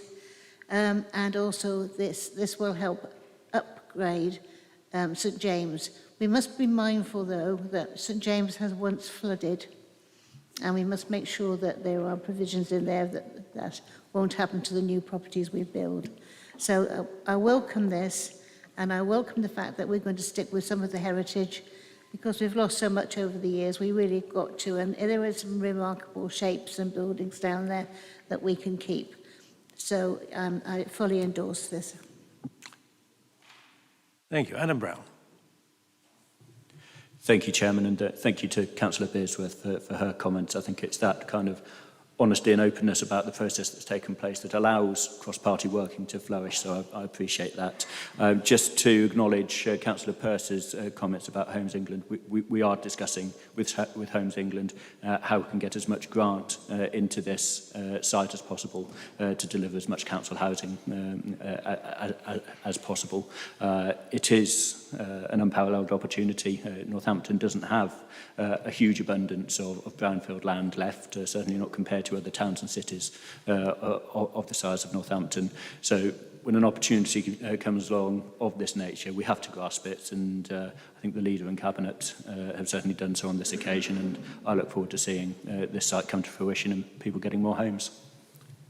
Thank you. Any other members? No, thank you. Daniel Lister to wind up. Thank you, Mr. Chairman. Yes, just to reiterate again, we're looking for an exemplar scheme which will retain as much of the heritage as possible and deliver on those affordable mixed tenure type housing as we possibly can. The officers are very aware of the flooding issues and are already taking that into account. And just say it was an emergency decision. We were aware of other buyers who were aiming to purchase it, and we had to keep it commercially confidential to deliver best value for the taxpayer. Thank you, Mr. Chairman. Thank you. Members are asked to note the decision taken at recommendation paragraph 3 in the report, page 568. Those in favour, please show. Clearly carried. Thank you very much. We're doing rather well without the electronics. Splendid. Motions. Motion number 1, Councillor Catherine Russell. Thank you, Chair. This motion has come to this council, and after it was published last week, there was a sudden flurry of activity on the part of various officers. No, certainly. To show how well the council is doing. So this was written when certain cabinet members and officers were incredibly coy about what actions were being taken and how we were supporting our residents. I'll start at the beginning. E-cigarettes were designed as an aid to stop smoking, and they have been very useful in getting thousands of people to stop smoking. What they weren't designed for is use by under 18s, nor was another addictive nicotine product. Since their introduction in 2021, disposable e-cigarettes have become increasingly popular among the under 18s, despite this product being illegal for them to purchase. The number of under 18s using vapes has risen by 50% year on year to 1 in 9. The Royal College of Paediatrics and Child Health has warned that youth vaping is fast becoming an epidemic in the UK. There have been reports that children as young as 8 are being hospitalised with dangerous and sometimes chronic breathing difficulties. Anyone who has stood in a hospital ward in accident and emergency, watching their loved one struggling to breathe and seeing the panic in their eyes and wonder if there's any chance of surviving this appalling experience. Increasingly, it's become evident that the regular use of vapes and e-cigarettes can lead to lung collapse, asthma, and congestive obstructive pulmonary disease, especially if the user is younger and who, without realizing it, abuse these substances. Medically based evidence is showing how dangerous this unregulated market is becoming. A major component of this is the unregulated packaging, which uses attractive and colourful packaging designs and describes the product as tasting like a sweet or being well-known dessert flavours. Walking around our towns and villages, these products are conspicuously displayed in shop windows to encourage young people to use them. Only on Monday this week, the British American Tobacco, BAT, has called for more stringent licensing restrictions on vaping. This would mean retail outlets and corner shops would be breaking legislation similar to that currently enforcing the sale of alcohol and cigarettes by having them on display and selling without proof of age. Some councils, including our own Trading Standards, with the support of local government association, is calling for single-use vapes to be completely banned. Apart from the dreadful health hazards, these 1.3 million non-recyclable plastic containers all have small lithium batteries which, when crushed, can lead to fire hazards for recycling bins and lorries, making them impossible to recycle. This council recently spent £2,000 disposing of just one stock of confiscated vapes. It's time that this council to join in the demand in putting pressure on Westminster to deliver urgent legislation. Trading Standards has made strenuous efforts to inspect and confiscate illegal cigarettes and vapes, and together with Public Health to monitor sales and health outcomes. But these efforts are constrained by prevailing regulations and the impact of the enormous cost of enforcement on their budgets. Trading Standards has had some success, confiscating up to £9,000 worth of illegal vapes, but the process for prosecuting those found to be selling to young people is complex and impractical. Officers and Trading Standards face a constant uphill battle to deal with those sales due to lack of resources, while Public Health is also doing their best to educate and inform the public of the dangers of vaping in under 18. All this came to light when this group's councillors met with Councillor Smith, council officers last week, or some weeks ago actually, to understand why there appeared to be a lethargic and collective response to the dangers of vaping by this council and the sale of illegal products to under 18s. It became clear Trading Standards and elements of Public Health were doing what they could within their limited resources. So I can only assume that as a result of this meeting, and certainly once our motion was published last week, there was a flurry of positive activity on the part of the Council. There was a press release setting out what steps were being taken by the administration, and only in the last few days, I understand Northamptonshire Public Health's upcoming Children and Young People's Vaping Summit in Moulton College is being planned for the 5th of February next year, and there are plans to expand education into different areas, including schools, and about the dangers of vaping to children. I have no doubt this council will argue that it is taking all practical and possible steps to manage this burgeoning public health issue, but it's late in the day and there's still a lot to be done in supporting and enhancing these messages and measures. It is our role to ensure this council delivers clear and reassuring messages to our residents and families. To this end, I was delighted to see the council publicising its intention to do this just one day after the publication of our motion last week. So on behalf of our residents, I thank you. The good news is the government is considering new regulations. As detailed in the motion, there's a public consultation underway on their plans to limit flavours and branding on vaping products and increasing enforcement power. I implore everyone in this chamber and those watching at home to take the time to respond to this consultation. We are on a precipice of a youth vaping pandemic, the extent of long-term dangers of which are still unknown. This is a key reminder of how engaging with our residents' concerns can change the lives of thousands of young people who are our future. Thank you. Thank you. Councillor Jolly. Thank you, Chair. I'm happy to second this motion and I hope, hopefully, everyone supports too.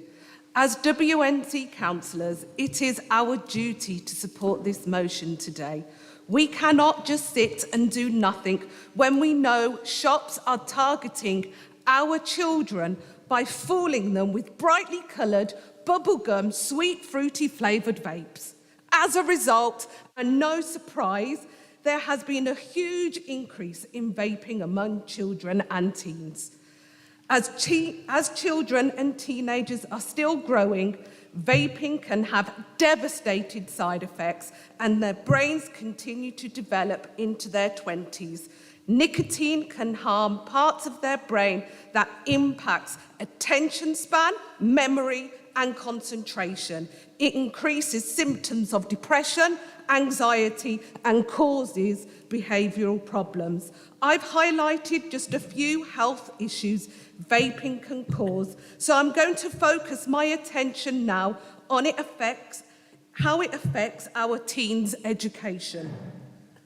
Over half of secondary school teachers have reported that some pupils repeatedly leave lessons to vape, while a third have reported some pupils are struggling in lessons due to the lack of concentration due to nicotine withdrawal. This is unacceptable and lies in the hands of us and the government. As council, we need to put pressure on our government so we can help protect our children and teenagers from vaping. Over the last 9 months, a number of local authorities such as Hampshire County Council, Watford Borough and many more have already written to our government for more restrictions to be put on vaping. And we also need to follow now. Thank you, Chair. Thank you. Been notified of 10 speakers that wish to speak. Please do not repeat. Please be succinct. You don't have to use your slot if you don't want to. Councillors Kilbride, Hughes, Golby, Bambridge, Smith, Purser, Randall, Beardsworth, Smith and Sharps. Councillor Andy Kilbride. Thank you very much, Chair. I fully support this motion, and one of our top priorities has to be the protection of our children and young people's health. It has to be a priority. I appreciate the work done by Cabinet officers and trading standards, but we could go further. I would encourage West Northampton Council and Government to introduce a licensing policy. This would help to stop illegal sales of vapes to children.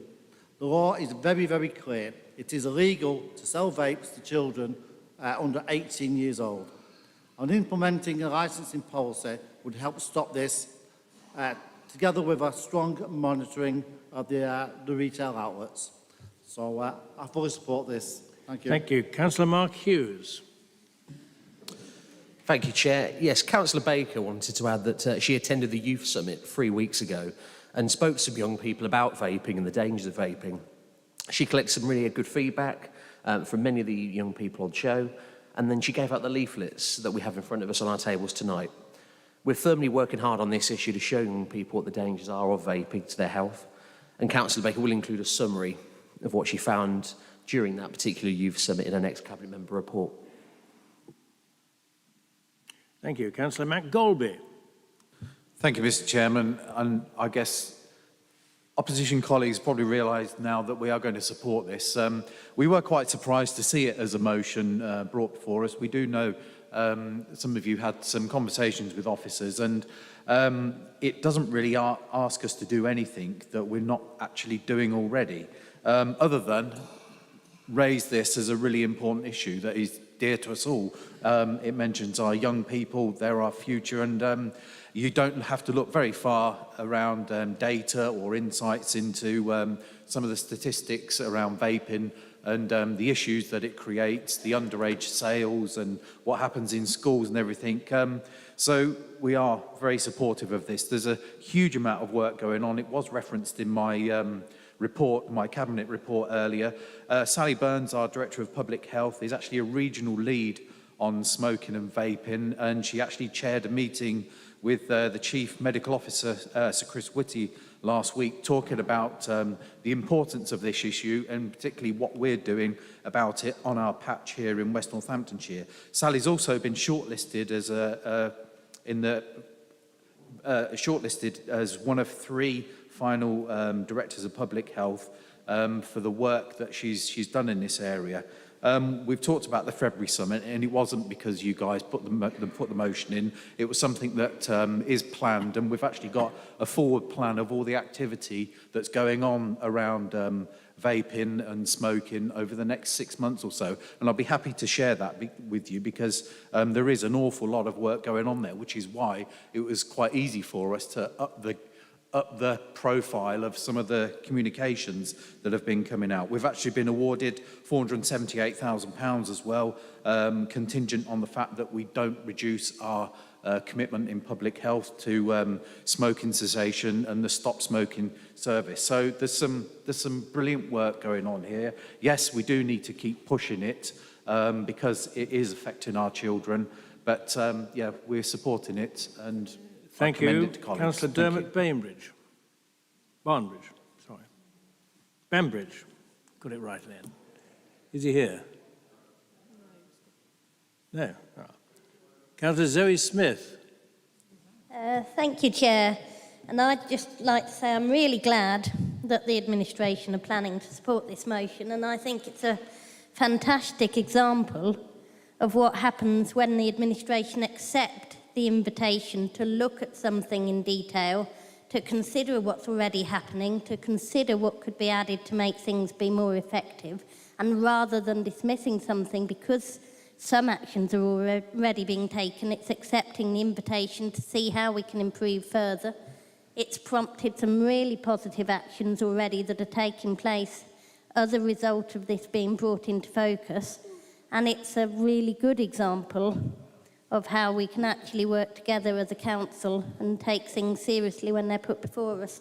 So I really commend them for that action and really look forward to the positive effects going forward. Councillor Bob Purser. Chair, I've got nothing to add. Chair, seeing we all agree, shouldn't we move to the vote?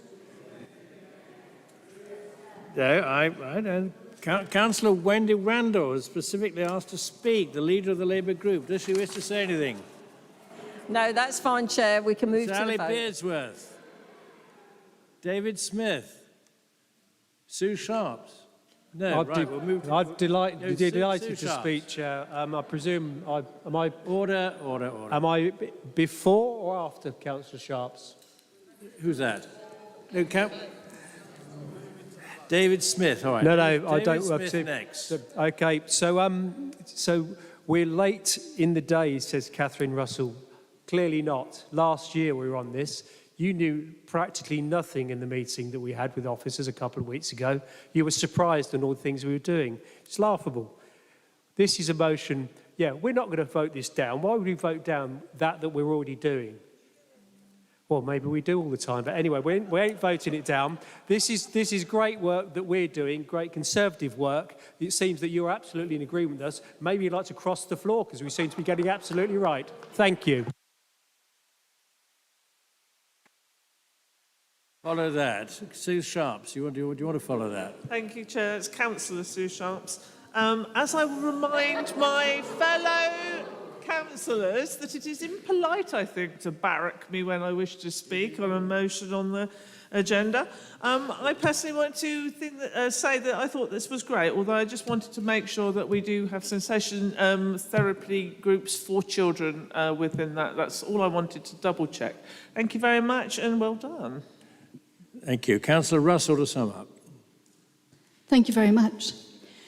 David, you didn't seem to know anything about Councillor Smith. You didn't seem to know anything about what was happening, what your administration was planning, and how it was going to manage this in the future. Why didn't you tell us at that meeting? So, I'd like to add. You said that you were open to some suggestions about the way forward for the vaping situation. I would like you to add the problems that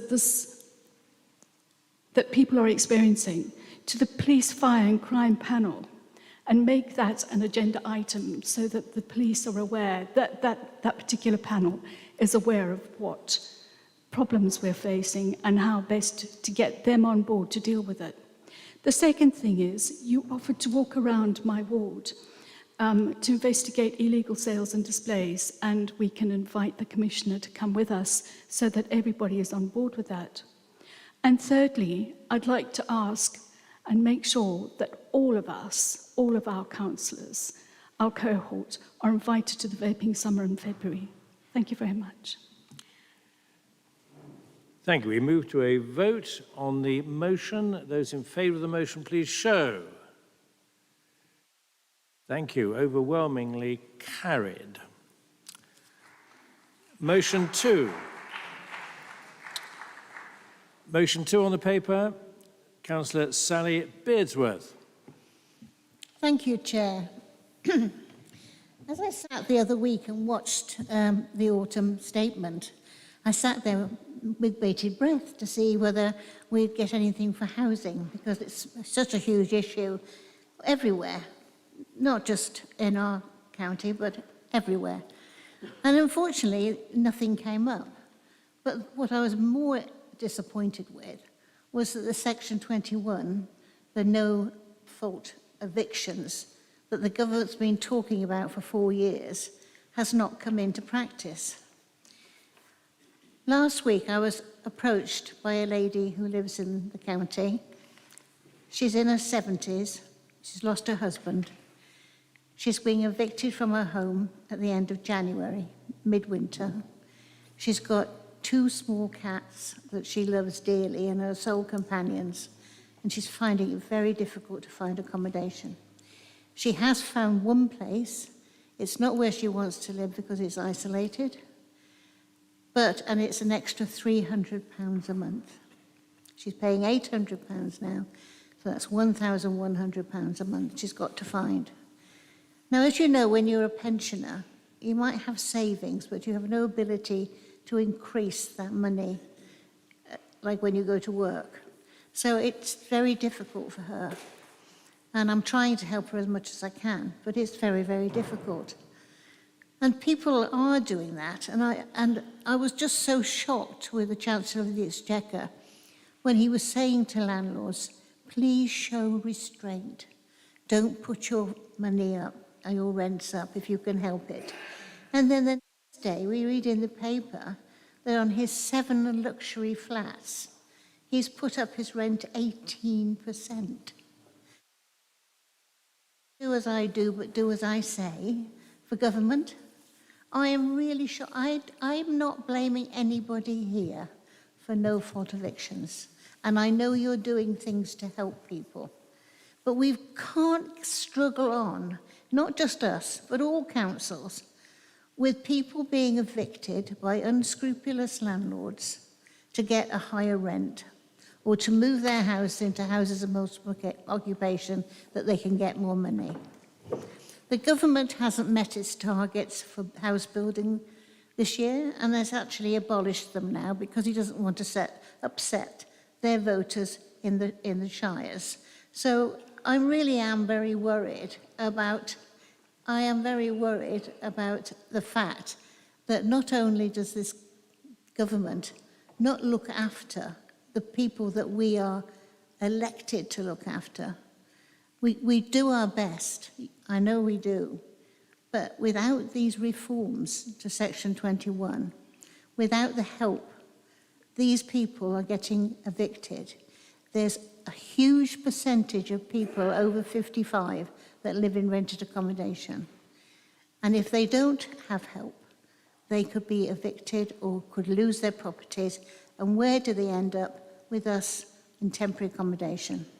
So I really think it's something if we can write to the Minister and ask him if he can push it forward to get this 2021, Section 21 obliterated completely. That will save a lot of people not losing their homes for their own fault. So I really hope you will support this, because I know you're like me, you like to see people have their homes, keep their homes. And, you know, all I'm asking is to write to the government to see if they'll review this and maybe help some people not lose their homes in the future. Thank you. Thank you. Councillor Rosie Humphreys. Thank you, Chair. I second this motion, reserve my right to speak. Thank you. Thank you. I have 5 notified speakers, Councillors Adam Brown, Roberts, Randall, Harris and Sharps. Councillor Adam Brown. Thank you, Chairman. Just a couple of things. In the autumn statement, there were actually a couple of quite significant housing-related announcements. Firstly, the unfreezing of the LHA rate, which means that the local housing authority rates are now set at the 30th percentile, which they haven't been for several years. That should help with the affordability of rented accommodation. Secondly, the Chancellor did extend the thank you payments for Homes for Ukraine sponsors and also announce extra funding for local authorities for homelessness and prevention, so there's some positives there. On the housing target, I'm pretty sure that nationally it's Lib Dem policy to not have top-down targets on housing, so she may want to write to her own party's headquarters to highlight that one. In terms of the asks of the motion, it's through no fault of our Lib Dem colleagues that it's arrived a day late and $1 short, because I think what Councillor Bearsworth is actually referring to is not the autumn statement, it's the Renters Reform Bill. That's currently at committee stage.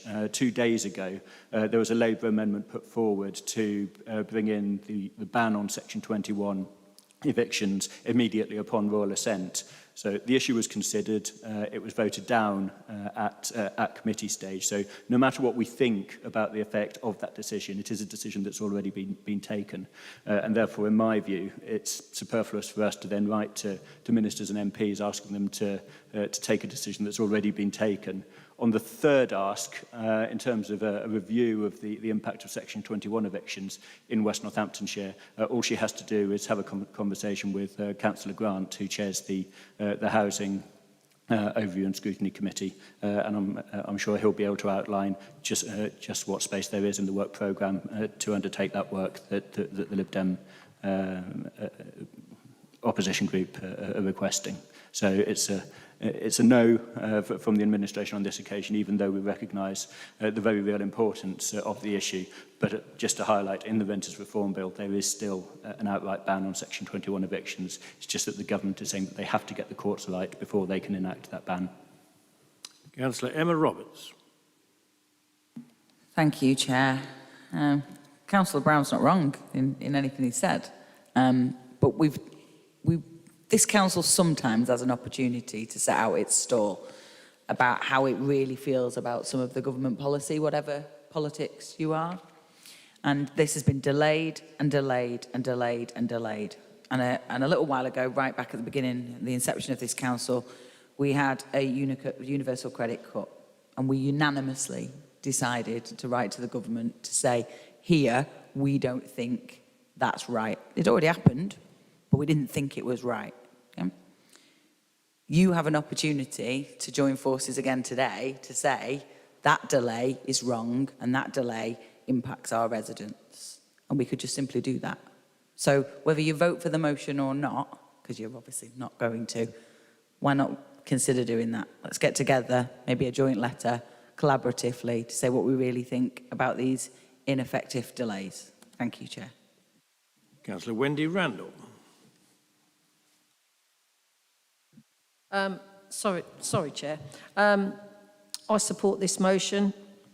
I totally hear what Councillor Brown has said, and I totally agree with Councillor Roberts. Just because you never win if you never try. So, you know, a letter is not going to harm anybody. We do need to just express on governments the effect that their decisions are having on our residents. So please, Councillor Brown, do right, please. Councillor Jonathan Harris. Thank you, Chair. Before I make my wider comments, I'm very happy to share with you the Lib Dem position on this. Councillor Brown, you'll have it on your desk tomorrow, and it's entirely the opposite of what you've just stated. So a little bit of background reading for you. Also, in regards to the Renters Reform Bill, I accept it's part of the Renters Reform Bill. We're not likely to see that come before Parliament as legislation before a general election. That's the reality. And there's been plenty of opportunity for that to happen. And the point about getting the courts right, who broke them in the first place, is clearly the question that I have. I want to make some general comments about this motion. This is clearly not an issue that can be resolved solely at local authority level, but we do have a responsibility as a local authority to keep pushing this back in the face of government, whoever the government might be. It happens to be a Conservative government now. Doesn't matter which government it would be, it's having an impact on us, not just locally, but nationally. I want to make one other comment. Yes, there is the landlord incentive scheme, and whilst I can see the logic behind that, I do have some concerns about the clarity of the rules. Yes, it is on the website, but there appear to be some gaps in clarity about how that will actually apply. Further point I want to make is, in theory, according to existing councillor declarations, approximately 20% of our own councillors either are currently landlords or could potentially be. 20%, that's a pretty high number. So I want to be clear and offer some questions around this issue. Will they be excluded from that scheme? If not, if they are allowed to utilise that scheme, we must surely make sure that financial declarations are declared if they are beneficiaries of this particular incentive scheme.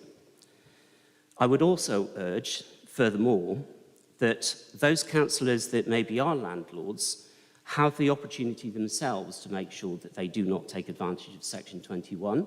That's a personal issue, but I hope that any councillors that are landlords hear that clearly and make that choice for themselves. Ideally, I'd prefer to hear that as a public pledge from those councillors that are landlords, but I accept that that's highly unlikely. Thank you, Chair. Councillor Sue Sharps. Thank you. I will be supporting this. Thank you. Councillor Zoe Smith. Thank you, Chair. It's largely to repeat what colleagues have said, so I won't repeat it too much, but this is an opportunity, as other colleagues have said, for the administration to ask themselves, what are our values, what are our priorities, what is right for our residents, and to actually take a stand. And to do that, you have the advantage that the rest of us lack of being in the same party as the national government. You have got the voice to say this and to bring it from this administration to do right by the people of West Northants. And I invite administration and councillors to take the opportunity to do so. The seconder, Councillor Rosie Humphreys, reserved her right to speak. Does she wish to speak? Yes, thank you. Well, just to echo the views of others, really, I simply don't understand Councillor Brown's reluctance to write to the Housing Minister to express this council's dismay that the ban's been delayed indefinitely. It's a missed opportunity and it sends a wrong message to our residents who are renting privately and living in constant fear of eviction. I do think there's a responsibility to communicate this to government. Thank you. Councillor Sally Beardsworth to respond. Thank you, Chair. It is disappointing because I hoped that you would understand that I wasn't blaming this administration. I'm blaming the government. And though you're part of the Conservative Party, I think sometimes we can write to a letter to somebody to say, you're not looking after the people we serve. They're not. They don't care. Do you realise that 70 MPs are landlords? It's shocking. It's shocking how people are being treated. And I just don't understand your reticence at all, because it's not just affecting this council, it's affecting every council over the country.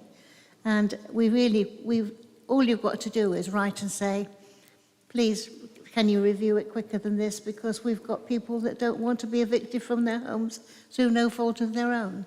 And a lot of those people will come to us for help, and we haven't got the resources to help them. And you know that. Thank you. The proposition is as set out on the bottom of motion 2, 3 propositions.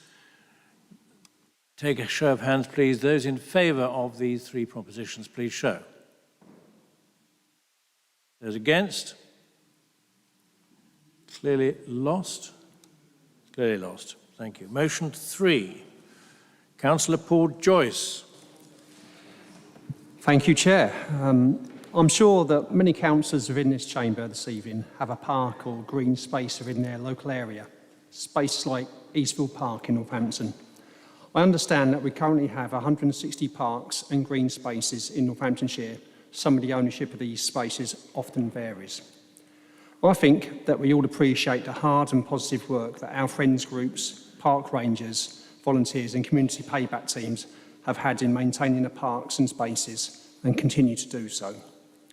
The motion I'm presenting this evening recognises the importance of protecting our parks and spaces for today's residents and future generations. During lockdown, many of our residents found their local park for the first time, or some made a revisit for the first time in years. The benefits of having a stress-free environment which improves our residents' well-being and mental health is something that we must all value and recognise. Defining our parks' existing boundaries and ensuring that they are free from any future developments or changes must be our aim going forward. I welcome comments made in Councillor Larratt's report regarding the good work being done in many of our WNC local parks. I look forward to reading the draft tree strategy when it's brought to Cabinet in May 2024. As our climate rapidly heats up, and we need to ensure we are not only protecting our parks, but we should be enhancing them with additional tree planting. So we need to get the planning right at the initial first stage.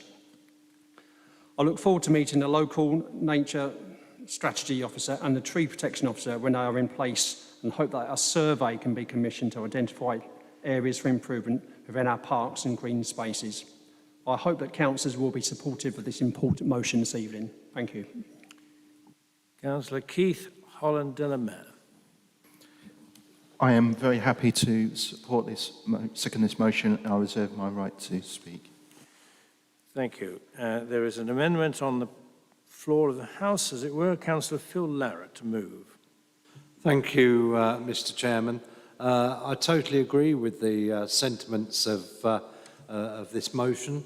I think our parks and open spaces across West Northamptonshire are to be cherished, and they should retain their current use. However, they need to evolve and they need to develop.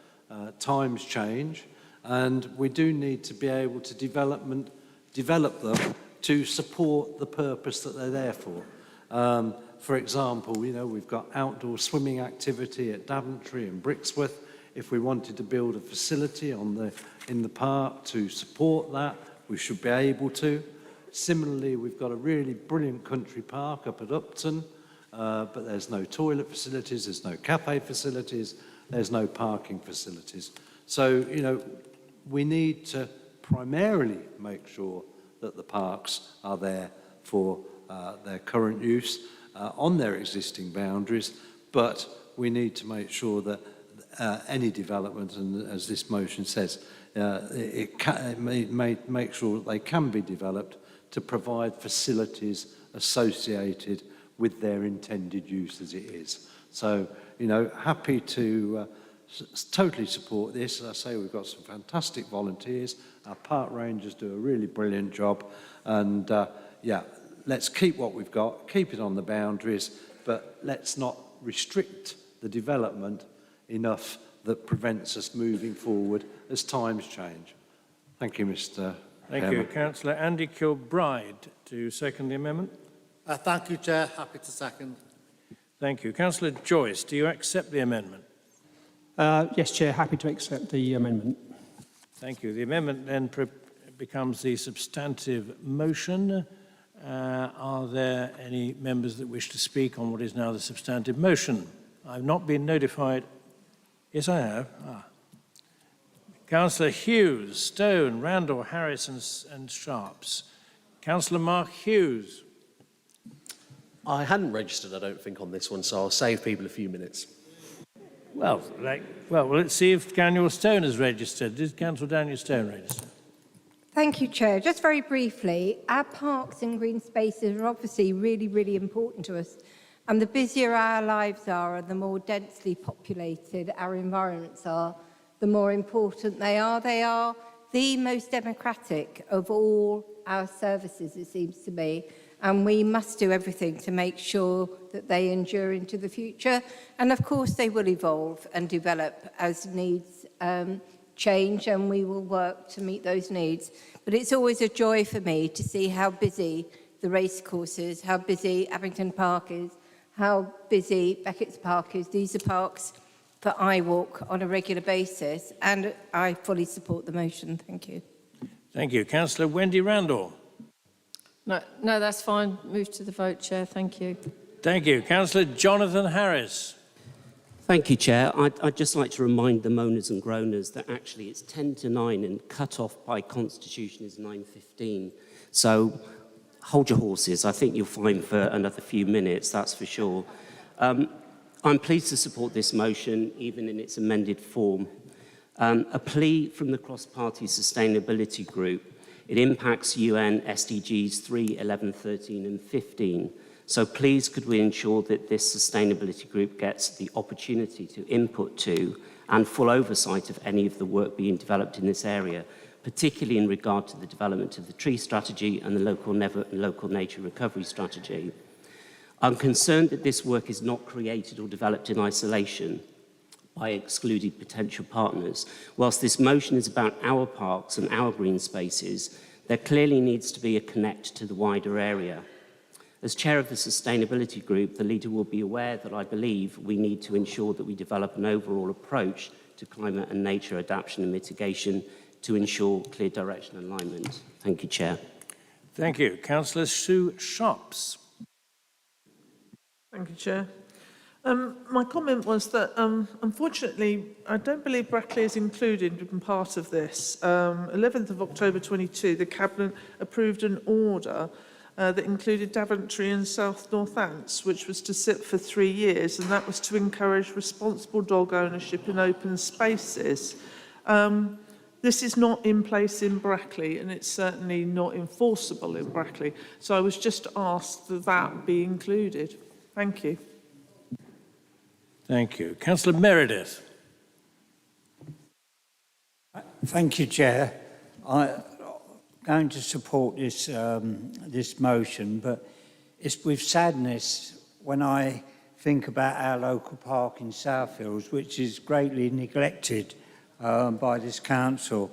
When the park was put into place, the Development Corporation, in their wisdom, planted thousands of trees all round the park, and now the trees have been not cared for, not pruned, done nothing to them for nearly coming up to 50 years.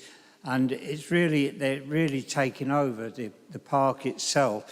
So when I read this, and I get really upset because I think about how we try in Southfields to maintain this park, but we don't get any help really from the council to come and look at the trees and to sort them out, because they've just grown out of recognition. So it is, I accept this motion, but with sadness because of the lack of input by this council on our park at Southfields. Thank you. The second reserved his right to speak, Councillor Keith Holland de la Mare. It's very quick. Actually, I also agree with Councillor Meredith that one of the concerns that I do have is that the non-Premier parks, in particular Billing Parish Council, will be happy for me to say that they're quite frustrated at the neglect in Ecton Brook Linear Park. We really do need to make sure that our trees strategy and also the water courses is another thing that's problematic in our parks.